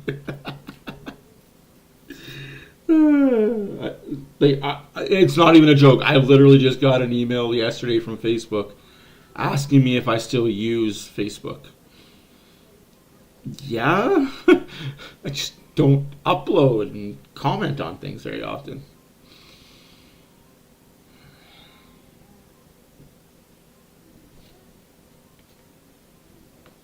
Obviously for good reason. He has lit up the Nashville Predators.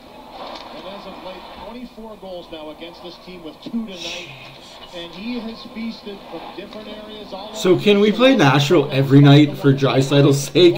Like if Draisaitl played Nashville every night, he'd be a 100-goal scorer. He is a bona fide threat every time he has it. That's just a singer from a sharp angle. And now the all-time leader in power play goals with his first. How about them Oilers, baby? How about them Condors? Forget about the Oilers. How about them Condors? Hoy, buddy. Love seeing that. I love what AHL TV allows you to do now. They just allow you to buy one team. So if you just want to watch one team, you can just watch that one team. Yeah, I had to buy it. Okay, but what are you going to do if you're Nashville? They've tried everything. Physical, defensive. Yeah, I bought the Condors games. Every single one of them. He has a goal and 2 assists. Sets up Nugent Hopkins over to Fogle. Scores! Warren Fogle! Warren Fogle! Holy crap. Hopkins with the assist. Warren Fogle with the goal. Who is this guy? Where did he come from? And why is he taking my dinner? Just trying to find that spark. And this line has done that tonight. They found a lot of time in the offensive zone. They created chances. Fogle with a real nice release here. But it's the work on the forecheck. Outwork here, qualifying those loose pucks. And the shot mentality by Fogle. Don't try and force something through that. Get his head up. He gets this puck. And bang, it's in the back of the net. Has a heavy, hard shot. But this trio have played together before. Fogle this morning talked about that. He's comfortable both on right wing and left wing. Back to his natural left side on this line. 6-1 Edmonton. Yes, these new lines do look good. Look good. Let's keep it this way. Was Nugent Hopkins the Fogle? Ain't it that? The unifying thread? Zach Hyman winning battles. The dogged effort in the offensive zone, right? Get in there, win a battle, get possession, throw it around. And good for Warren Fogle, too. He's that shot that went around and the 2-on-0 that led to... You know what? I know it's one game.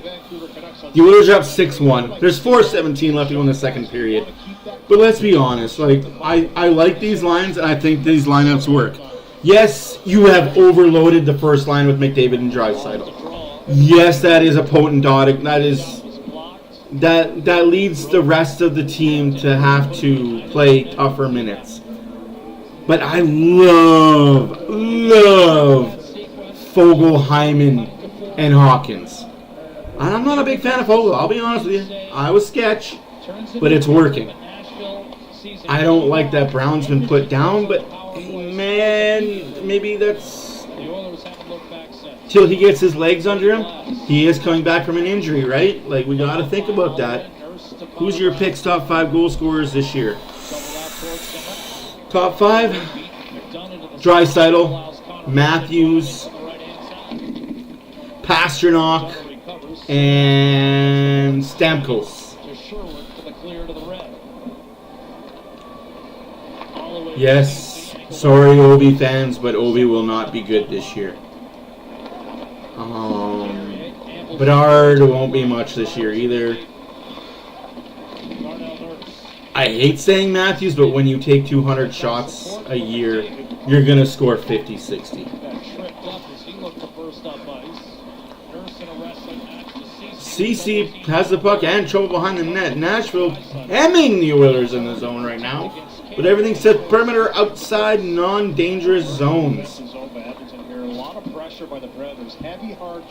Assists go to Ryan Nugent-Hopkins and Zachary Hyman on the Warren Fogle goal. 6-1 Edmonton, 2.5 left to go in the second period. Shots are 30-22 for Nashville. Unfortunately, the score is 6-1 for Edmonton. Who's your picks, Cody, for your top 5 goal scorers this year? I'm always interested to hear other people, because obviously you can hear my opinion, and just like my opinion, you're a bunch like assholes. Everyone's got them. No, Race, I think you're wrong. I don't even think he comes close. I don't think he comes close to breaking Gretzky's record this year, next year, or the year after. He's too much on a decline. He's on a decline, and the Washington Capitals are on a decline. Ooh, pretty passing play. Unfortunately, didn't go anywhere for Nashville. 1.5 left to go in the second period. And puck on net. I don't see it. You saw it last year, the decline. Like, let's be 100% honest. What were all of, if not 90% of Ovechkin's goals? Power plays and empty netters. I don't see Washington getting that many power plays this year, and I don't see them being a winning enough team to get empty netters. I just don't. I don't see it. I don't see Ovechkin breaking. I'm not saying that because Gretzky's an Oiler and one of my all-time favorite players. The lockout years ruined Ovechkin. Had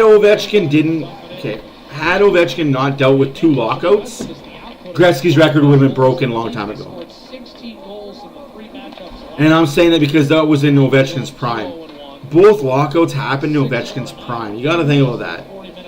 And Ovechkin's turning 41 next season. Saved by Campbell. Father Time, man. Father Time catches up with us all.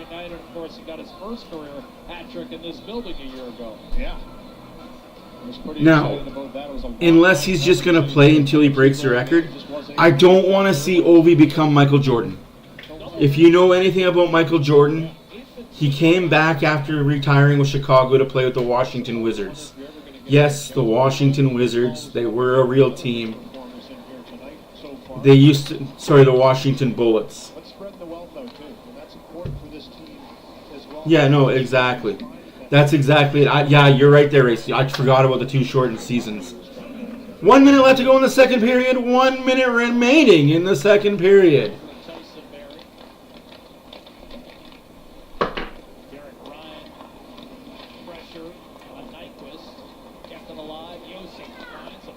What a save by Campbell. Off the netting? No. And we are down to 30 seconds left to go in the second period. Oilers in command. 2-on-1, 3-on-1. Ryan to Ernie. Shot save! Father Tyke does catch up to everybody. Yes, so Father Tyke catches up to us all. Yeah, but Yager's playing for a different reason, and I don't... I will get into the Michael Jordan and the Washington Bullets. They're the Washington Wizards now. They were the Bullets when Jordan played. I think that tainted his legacy to me. And just like that, period, over. Oilers up big after 2.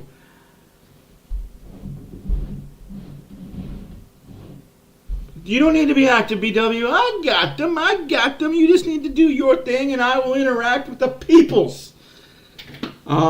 Yager's playing because he has to, because if he didn't play, the team he owns would fold, as sucky as that sounds and as mad as that makes me.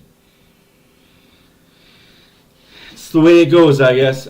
Jordan, for me, his legacy was ruined because he came back the second or third time to play with the Wizards, to bring seats, to put asses in seats, as they say. So for me, it hurt when he came back as a Washington Bullet. And in order for Yager to break Gretzky's record, he's going to have to do that. He's going to have to tarnish his reputation and tarnish his legacy to play 3-4 more seasons and get 10 goals a season, 20 goals a season. Did I see your time? Comment. Oh, I got lost in the shuffle.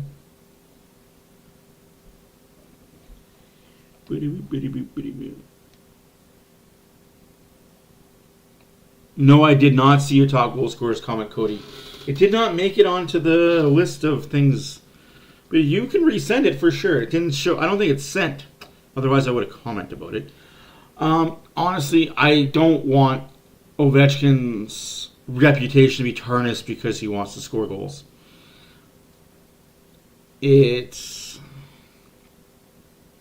Sometimes some records are best not to be broken. And let's be honest, Gretzky had more assists than the second guy has points. Oh, Jay, that's a very good point. Ovi could do it, but he might not do it with Washington. You got a good point there.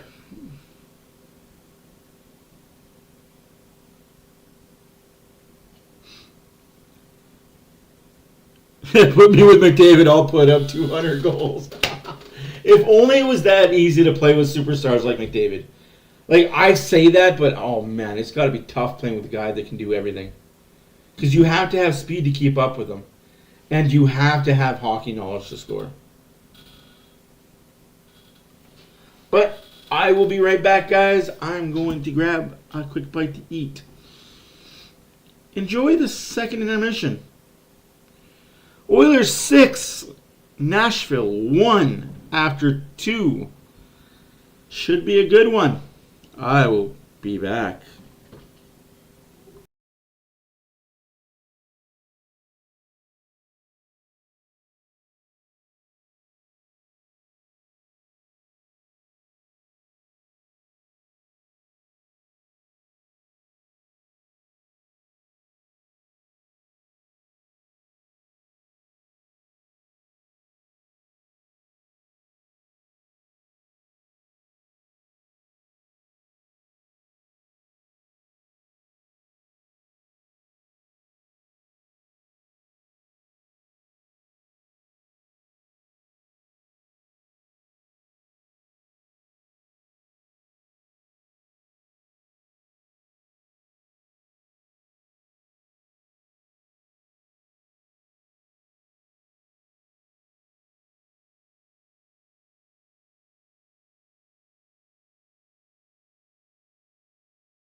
Now you shoot me. Now you don't.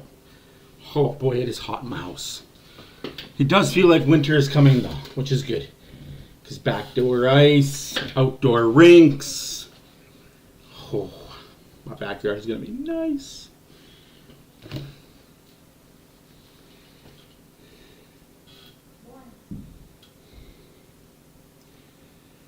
What's with this hashtag though?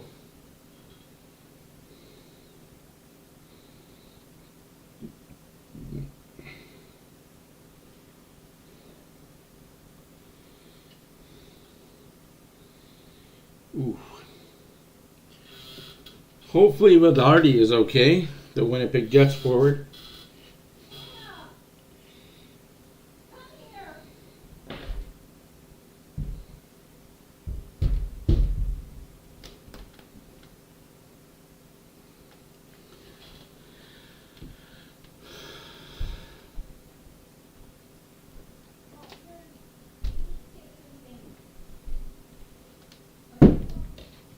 Whether or not there's a point there in the year, they look at adding a different type of forward to their dimension or different dimensions to their forward group in the bottom six remains to be seen. But those guys are smart, effective pros, and they're relatively inexpensive, and they were somewhat productive. I think it was during training camp, Sportsnet.ca's Mark Spector asked head coach Jay Woodcroft if it was an open competition in net, and the head coach said yes.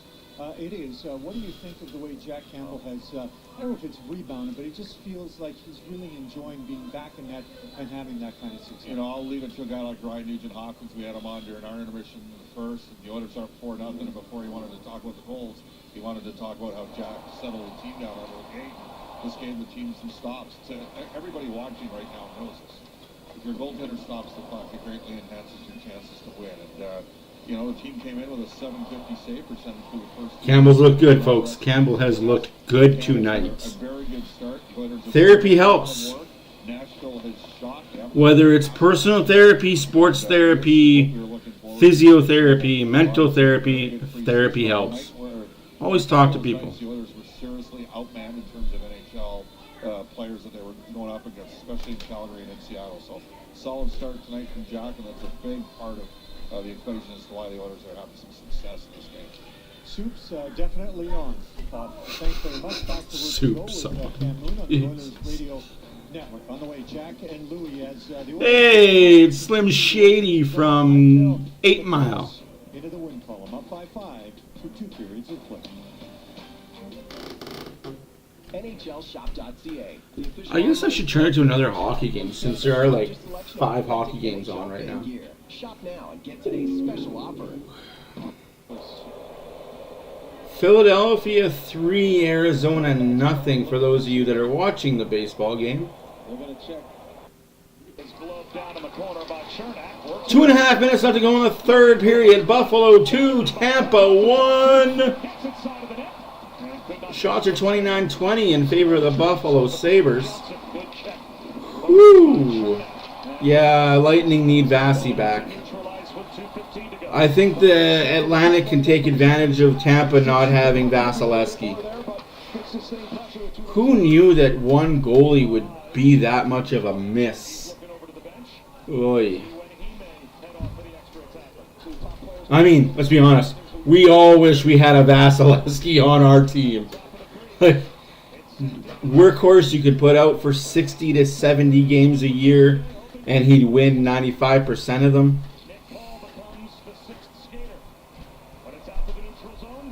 Empty net now for the Tampa Bay Lightning.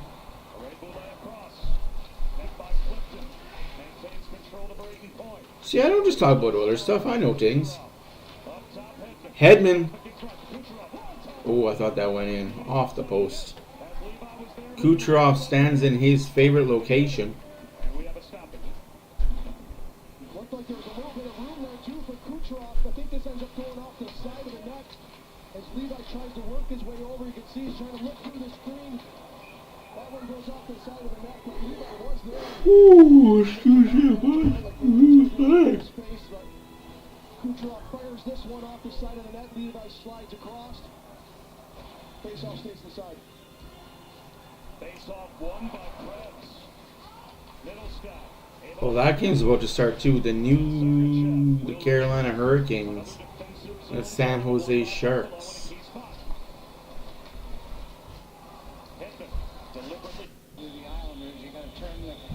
Late in the third period, the New York Islanders won. The Arizona Coyotes, not a thing. Boy.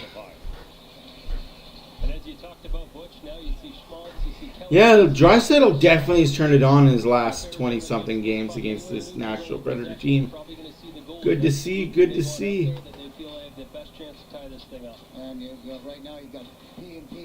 Excuse me. Oh, that's going to be a good game tonight. The Dallas Stars versus the Vegas Knights. The Knights of Vegas.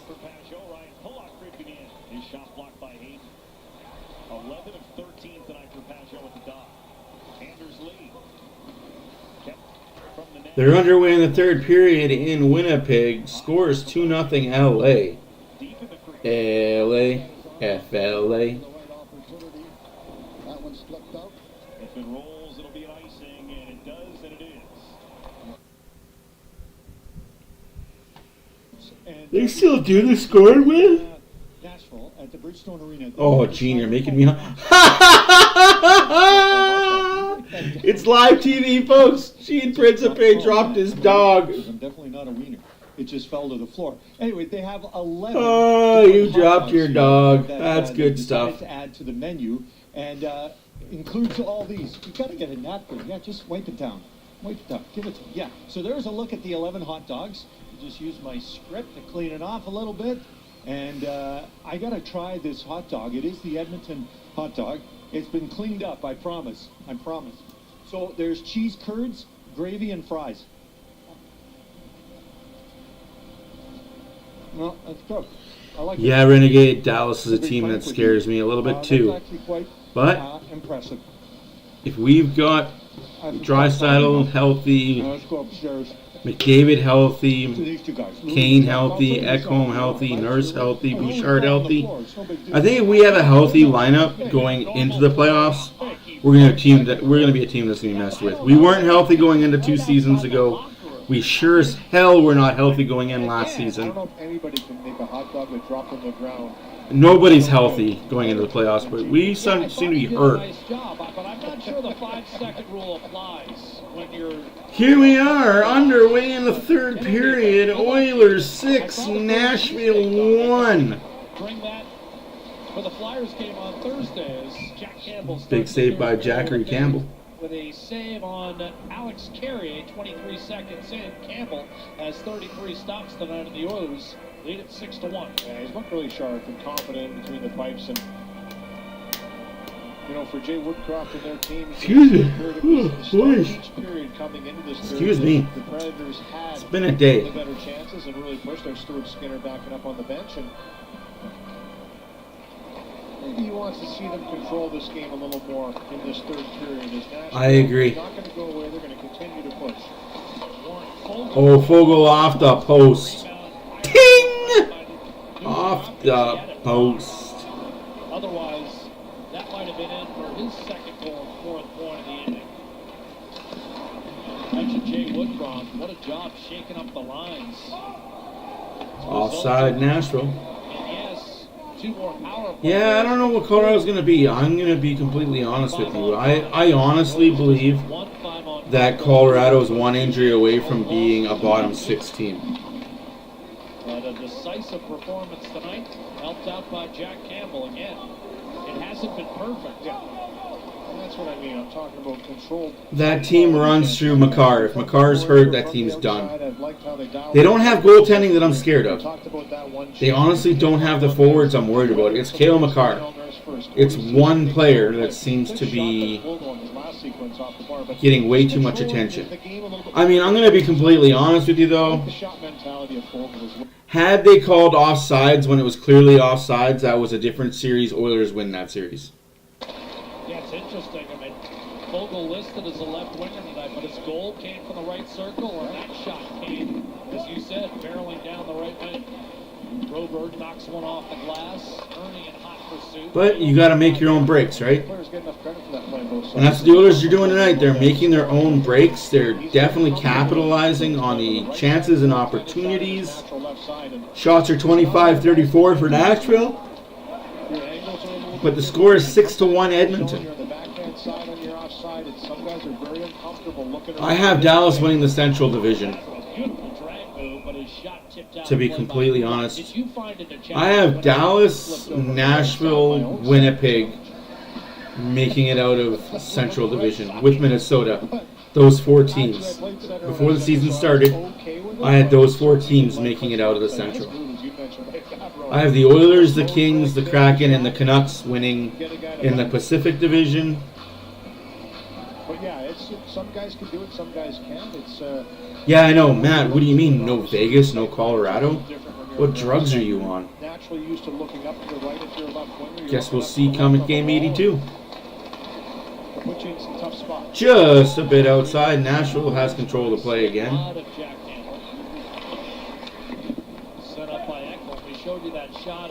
I disagree with the Taves and Byram and Gerard and Mason.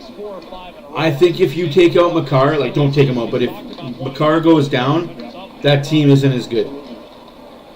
Because now you got to move up Gerard and Mason, and they're just not there.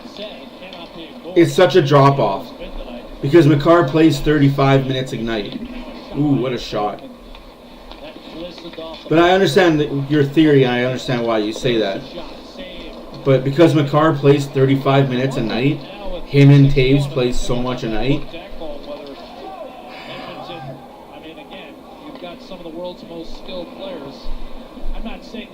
And again, Makar's not a defensive defenseman. He's an offensive defenseman. He scores. He sets up the play. That's icing against the Oilers. 4:16:51 left to go in the third period. 6-1 Edmonton. This period brought to you by Jiffy Lube. From the hot drop to the pit stop.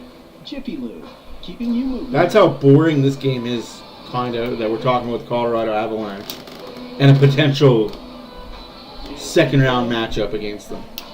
11th full season in the NHL. Or third round. A couple of games and a single game his first 2 years in Nashville as he was trying to break through. And who took over number 14 in Nashville, Gus Nyquist. Offside Nashville. Swedish descent, a 4th round pick. Just a year older.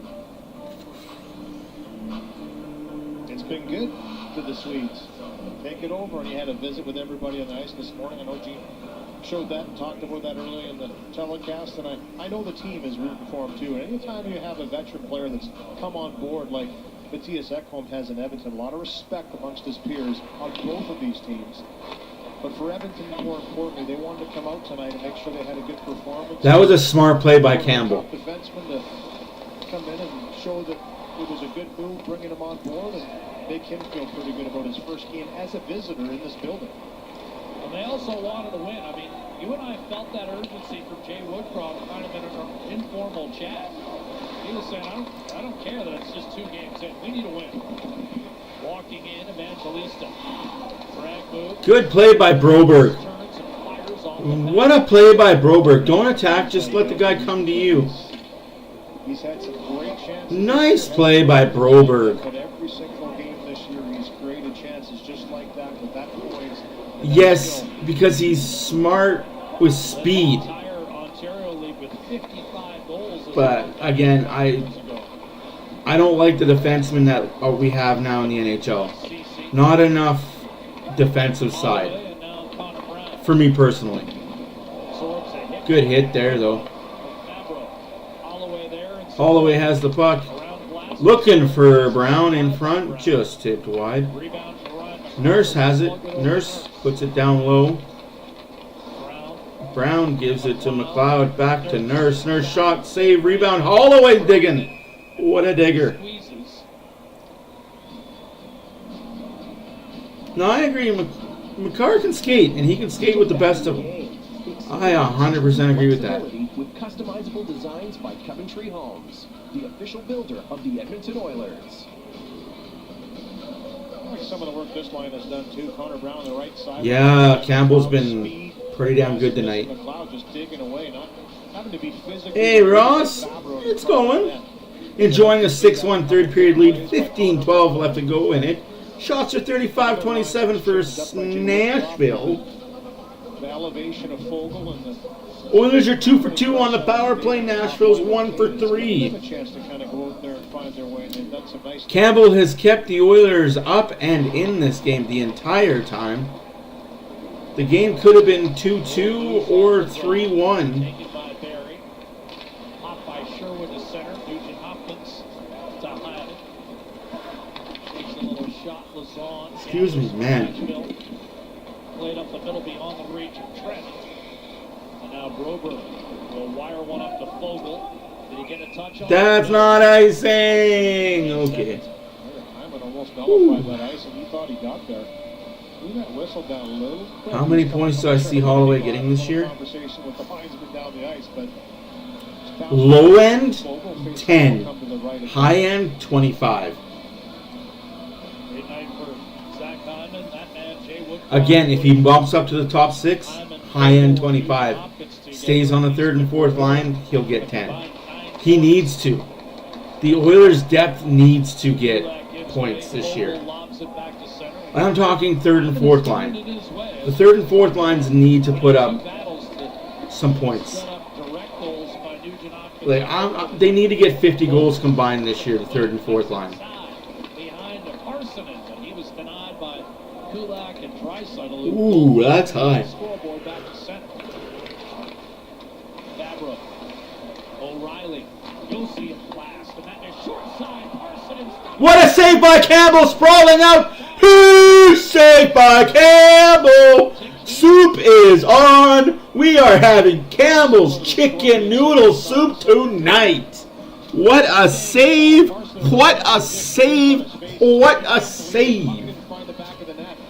Hard shot by Yossi. Little turn up by O'Reilly. He lets this rip. Woo. Hard off the back wall. And it looks like he's just going to tuck it in the net. But watch the extension. The left arm takes it away.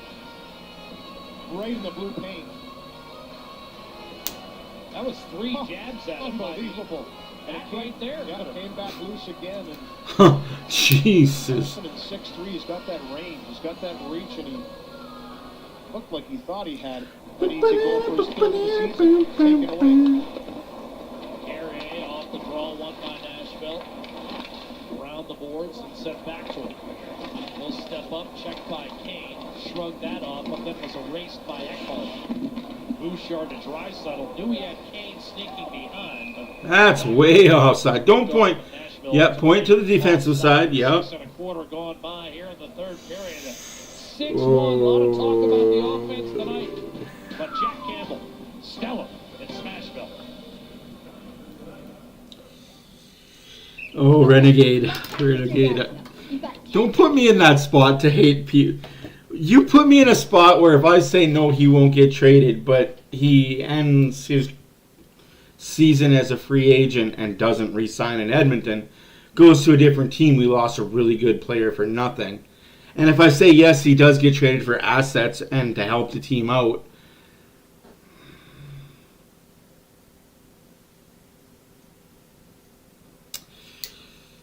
Honestly, I do believe he will.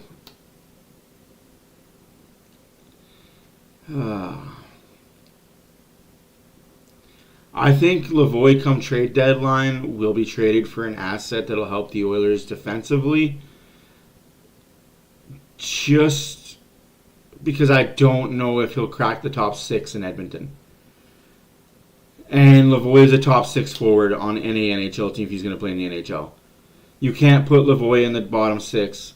Much like you couldn't put Tyler Benson on the bottom 6 in Edmonton and expect him to produce and be Tyler Benson.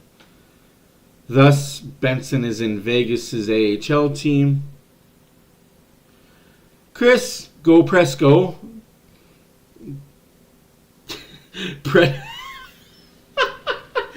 Hey, Chris, how many wobbly pops you had, my friend? Yeah, there you go. There you go. He got the Preds, finally.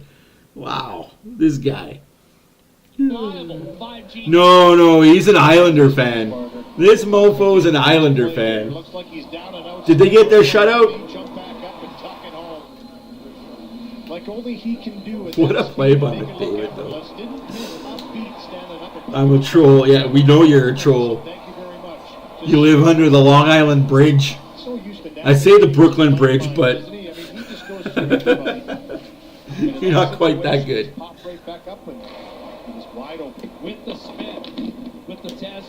Yeah. Oh, dang. Down he goes. Down goes Frazier.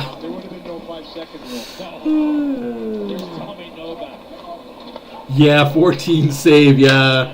No, Arizona didn't shoot very much tonight. 36-27 your shots for Nashville. Scores 6-1 for Edmonton. 13-13 left to go in the third period.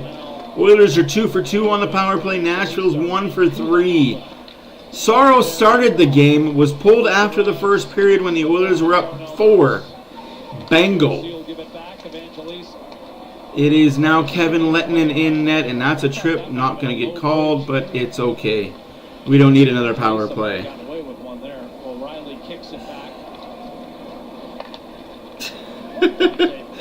Hey man, we got the same colors. It'd be easy, right? Islander and Oiler colors. Although the Oilers did steal the Islander colors just like we stole the Islanders cup from them.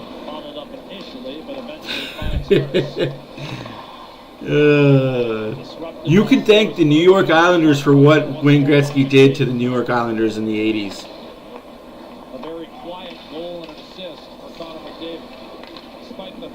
Kane's got the puck in the Predator zone. He's 1-on-3. Oh, wraparound does not work.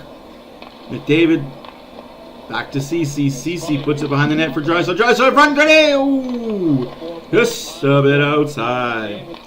Ceci holds the zone down to Draisaitl. Draisaitl looking for McDavid, just a bit out. Again, story time with Matt. If you guys didn't know, the Islanders were the dynasty team of the 90s. Power play coming up for the Edmonton Oilers. As the trip was being called, we got another one. I don't know if we wanted one or needed one, but hey, we'll take it. Gotta call what's there, right? The New York Islanders were the team of dynasty in the 70s and early 80s. They beat the Oilers in 82.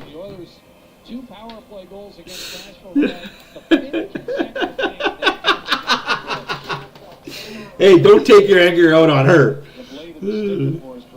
No, I'm just kidding. Good shit, Chris. Good shit. Yeah. It was the beat up Islander team that Gretzky walked by the locker room after the Islanders won the cup in '83. And Gretzky walked by their locker room and he looked at them and they were all bandaged up, ice packs all over. He went to the locker room of the Oilers and they're out getting ready to party like they won something. That was the flick of a switch for Gretzky. He's like, how are they more beat up than we are? And they won the cup. That's not happening again. So we ended up beating them in '84. And we never looked back. Dynasty team of the 70s, though. I got to give the Islanders that. They were the team to beat. Trottier, Potvin. Pretty much it. That's all they needed was Trottier and Potvin. I mean, to be fair, it's a lopsided game. Did the Oilers really need a power play? No, but you got to call the basic ones. Yeah, he's my daughter's uncle.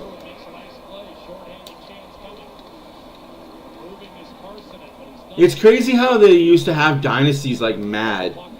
The Leafs were the dynasty, and then the Canadians were. Then the Canadians were the dynasty, then the Islanders were. The Islanders were the dynasty, then the Oilers were. And then it just kind of stopped being dynasty of 4+ cups. You got sporadic cups here and there. And then Detroit took over, and they became the dynasty. And then the Devils became the dynasty.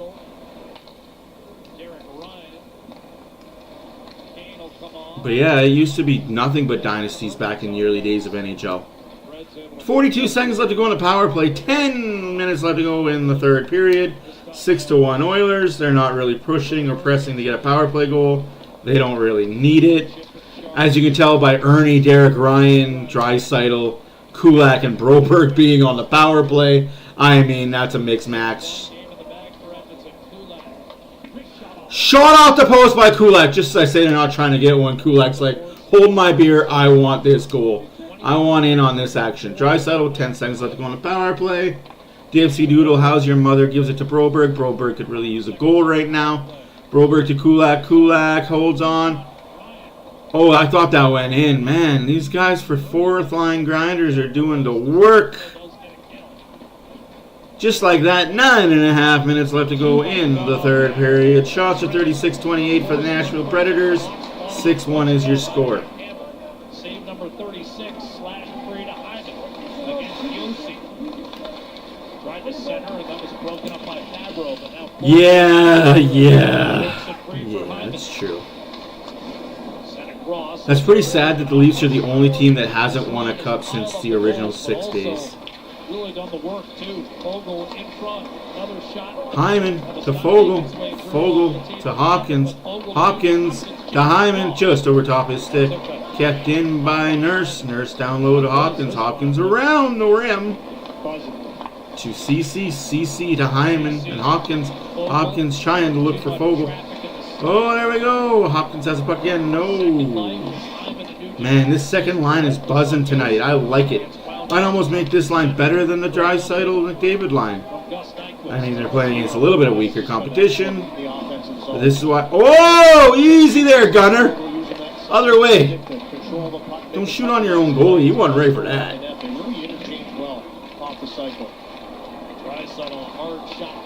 Janmark. Hopkins has been out there for a full 2 minutes. Oh, good thing. Draisaitl takes the puck. He's got Janmark with him. Draisaitl takes the corner. Janmark just a bit outside with that tip. That would have been a pretty goal by Janmark. Yeah, it's pretty scary that the Leafs are the only team since the expansion that has not won a cup since there's only 6 teams. Yikes. They've also produced offense, but they've been engaged physically. Draisaitl shot, save, and we got 7.5 minutes left to go in the game, folks. 37-29 are your shots. I don't know. It depends on my internet situation right now.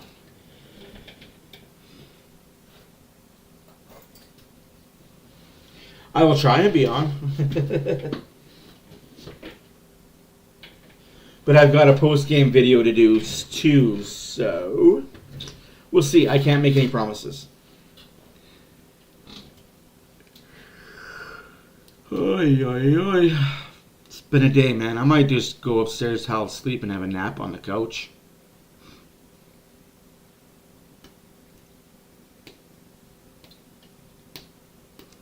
Sure, Diane would love that, me just fall asleep on the couch.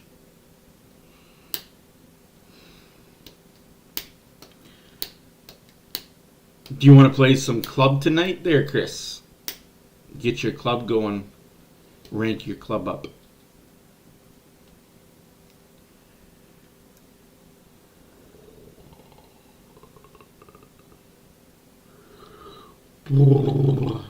Excuse me. Trying to add my PlayStation friends to my Xbox, but for some reason it's not letting me. Not understanding why not. Thought I fixed it.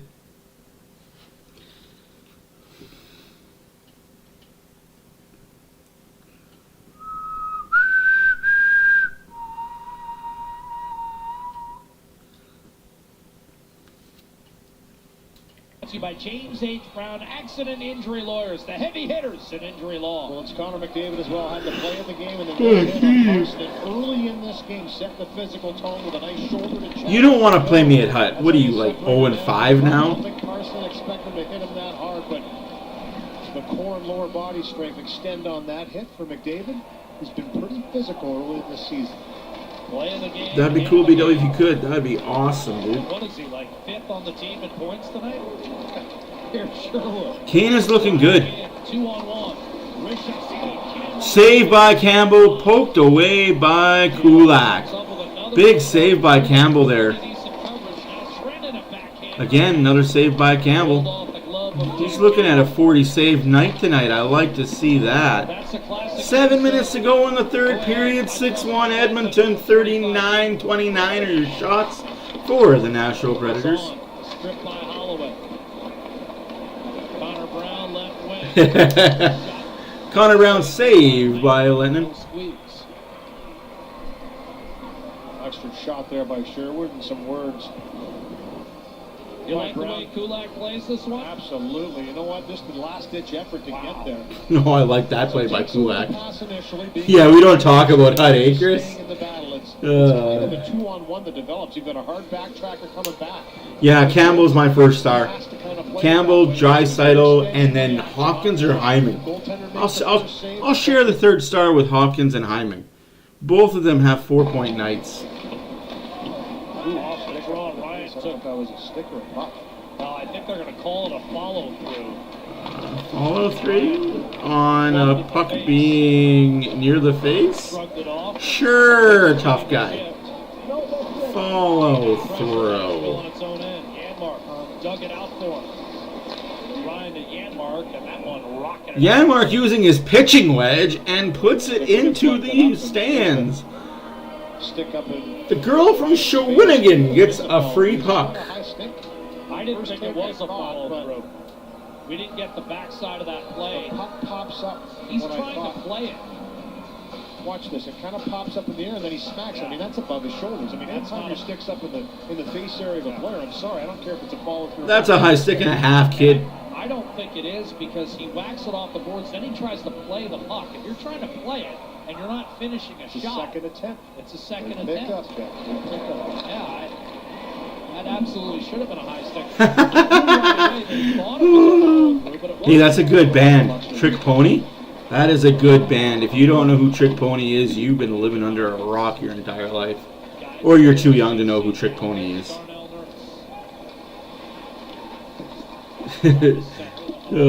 Renegade knows who Trick Pony is, though. 5.5 minutes left to go in the third period. 6-1 Edmonton. 39-30 are your shots for the Nashville Predators. Oilers are 2 for 3 on the power play. Nashville's 1 for 3 on the power play.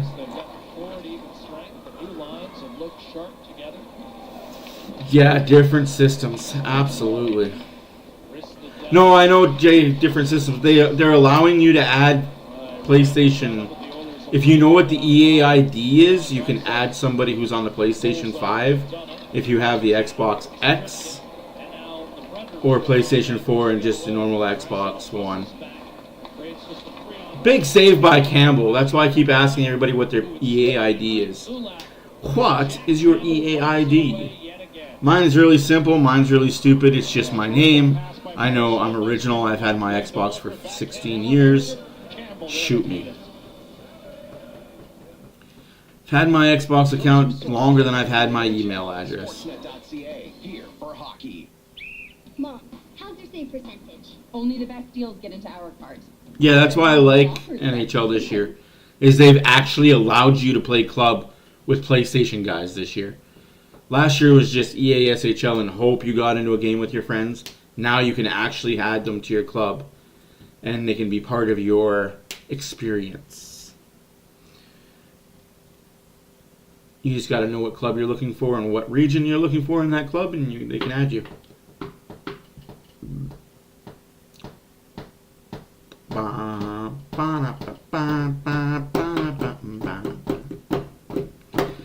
In the next 5 years, there will be no PlayStation and no Xbox. It'll be an X Station. One console for everything.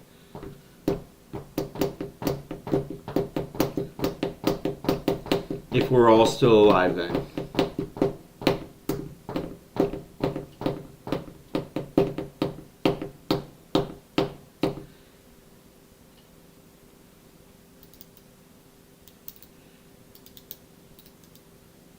I am a little bit upset that NHL 24 is still not on PC. But beggars can't be choosers and choosers shouldn't beg. Look at those Oilers fans. Have another tall boy. and unnecessary. And we talked a lot about goaltending. Yes, there will be no more physical media as well. Yeah, everything is digital. Gonna put GameStop out of business, that's for sure. So far, he wants to get both guys activated, up and running. He wants both guys to play all year. What a save by Campbell, though. Like, Campbell's been A+ tonight. They've allowed some good shots again, some high-quality chances, and Jack Campbell's had to come up with some real nice saves that he has. I love that, Jay. Or just chairs with nerve gear. So what are we doing, the Matrix? That's why yeah, dude, I have a lot of disc game as well. I buy the digital copy and I wait till Christmas, and I buy the hard copy at Christmas, which is 25 to 50% off. I've probably got 100 games on disc that have never been opened just because I have the digital copy of them. My favorite NHL game is when they had the collector's edition of the Stanley Cup as the tin case. That's my favorite disc game. I think that was NHL 13 or 19 or something. 4 minutes left to go in the third period. Shots are 40 to 30 for the Nashville Predators. Not much else to say after that. The score is 6-1 Edmonton. You heard it right. 6-1 Edmonton. Wowzers. We go into Philly. That's right. Our next game is on Thursday against the Philadelphia Flyers. The GOAT of Cashback. 2% unlimited cashback exclusively for Rogers customers. Who, as of right now, to this day, they are 2-1. The Flyers are 2-1. So we'll be heading into Philadelphia on Thursday. Game will be at 5:30. Sportsnet 1 will have you, and I will have you live at 5:15. Damn, I'm going to be missing a lot of work this week. Calling in sick on Wednesday, which is tomorrow, and I'm not going in Thursday, apparently, or short day Thursday. Ugh. Oh well. That's what you can do when you're the boss. We don't have very many contracts right now, so hey, don't matter.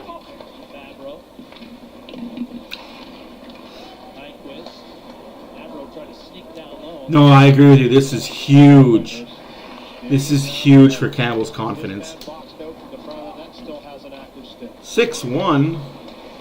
And Campbell just puts it in his glove. Hi, Stephanie. Hi. Welcome to the party. Keep these lines for now. I agree with you, Jay. Keep the lines. Yeah. We won't discuss Chuck Fletcher. I don't know if anybody knows the story of Chuck Fletcher, but we won't talk about Chuck Fletcher. We're kind of putting Chuck Fletcher under the Bruno umbrella from Encanto. We don't talk about Bruno. Or the Voldemort reference. He who should not be named. The you-know-who. Ooh, bad giveaway there by Kulak. Saved by Campbell! Whoo! You gave your goalie the biggest high-five hug you can ever give a goalie.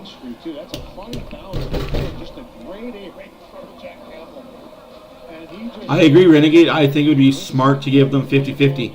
You play a game, you play a game. Whether you're winning or losing, just to make sure they're both fresh and ready for playoffs. Because you need two good goalies. Don't know, don't care.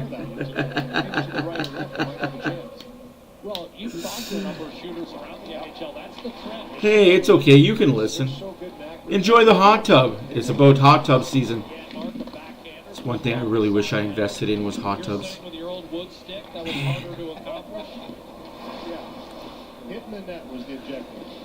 Derek Ryan trips on the blue line and then gets smashed for his own. Shots are 42 to 30 for the Nashville Predators. Score is 6-1 for Edmonton. And we are in the final minutes. I'd almost say final minute. No, we got 2.5. See, how did I know you were in your hot tub? How did I know? No, I don't have a camera at your house, and no, I'm not that creepy. I just know where I would be every waking moment is in my hot tub. You have a good night, Stephanie. Enjoy your week. Hopefully you have a good weekend as well. Second efforts, though, again by this line. Connor Brown hopping and puffing. Holloway with a good active stick. Physical. He's been around it again. They didn't have 4 goalies ready. They circumvented the salary cap and got a goalie just in case the other 2 weren't ready. And unfortunately, Brossoit had one of those surgeries that miraculously fixed his issues. I won't talk crap about Vegas anymore. I'm sorry, guys. Ooh, just shot wide. 1.5 minutes left to go in the third period. 6-1 Edmonton. Derek Ryan, Janmark, and Holloway are going to finish this one up, I think.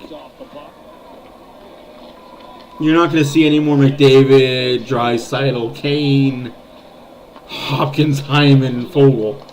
Weird to say Fogle's name in that sentence. 1 minute remaining in the third period. 1 minute remaining. 2 Oilers collide. Oh, speaking of. Yes, thank you everyone for being here. My name is Matt for Oilers After Dark. For BW, Stephanie, Kevin, Renegade, all of us mods here at Oilers After Dark, we appreciate you guys being here. Because again, without you guys, there is no us.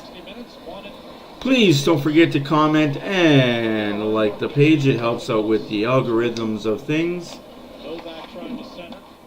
And if you really like to, put that bell notification. It lets you know every time we go live and every time we do a video.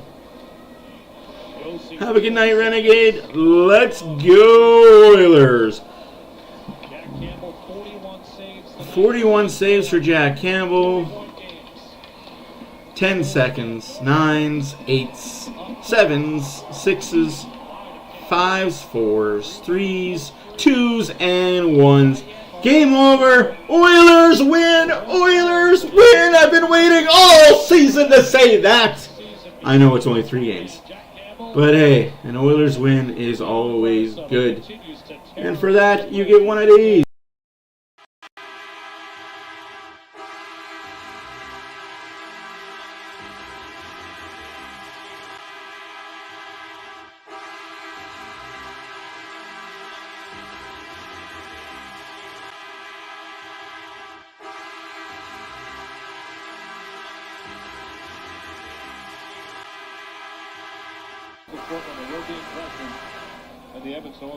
Thank you guys for being here. Play La Bamba, baby. On to Philadelphia. Good spirits. Great vibes. Let's keep the winning going. Philadelphia on Thursday, 5:30 Mountain, 7:30 Eastern. I believe it would be 4:30 Pacific. Thank you guys for being here. My name is Matt for Oilers After Dark. We will see you in the next one. Plenty to choose from, Louie. What'd you come up with? These 3 were all great, really, and had huge nights. 38 saves from Jack Campbell. Fantastic.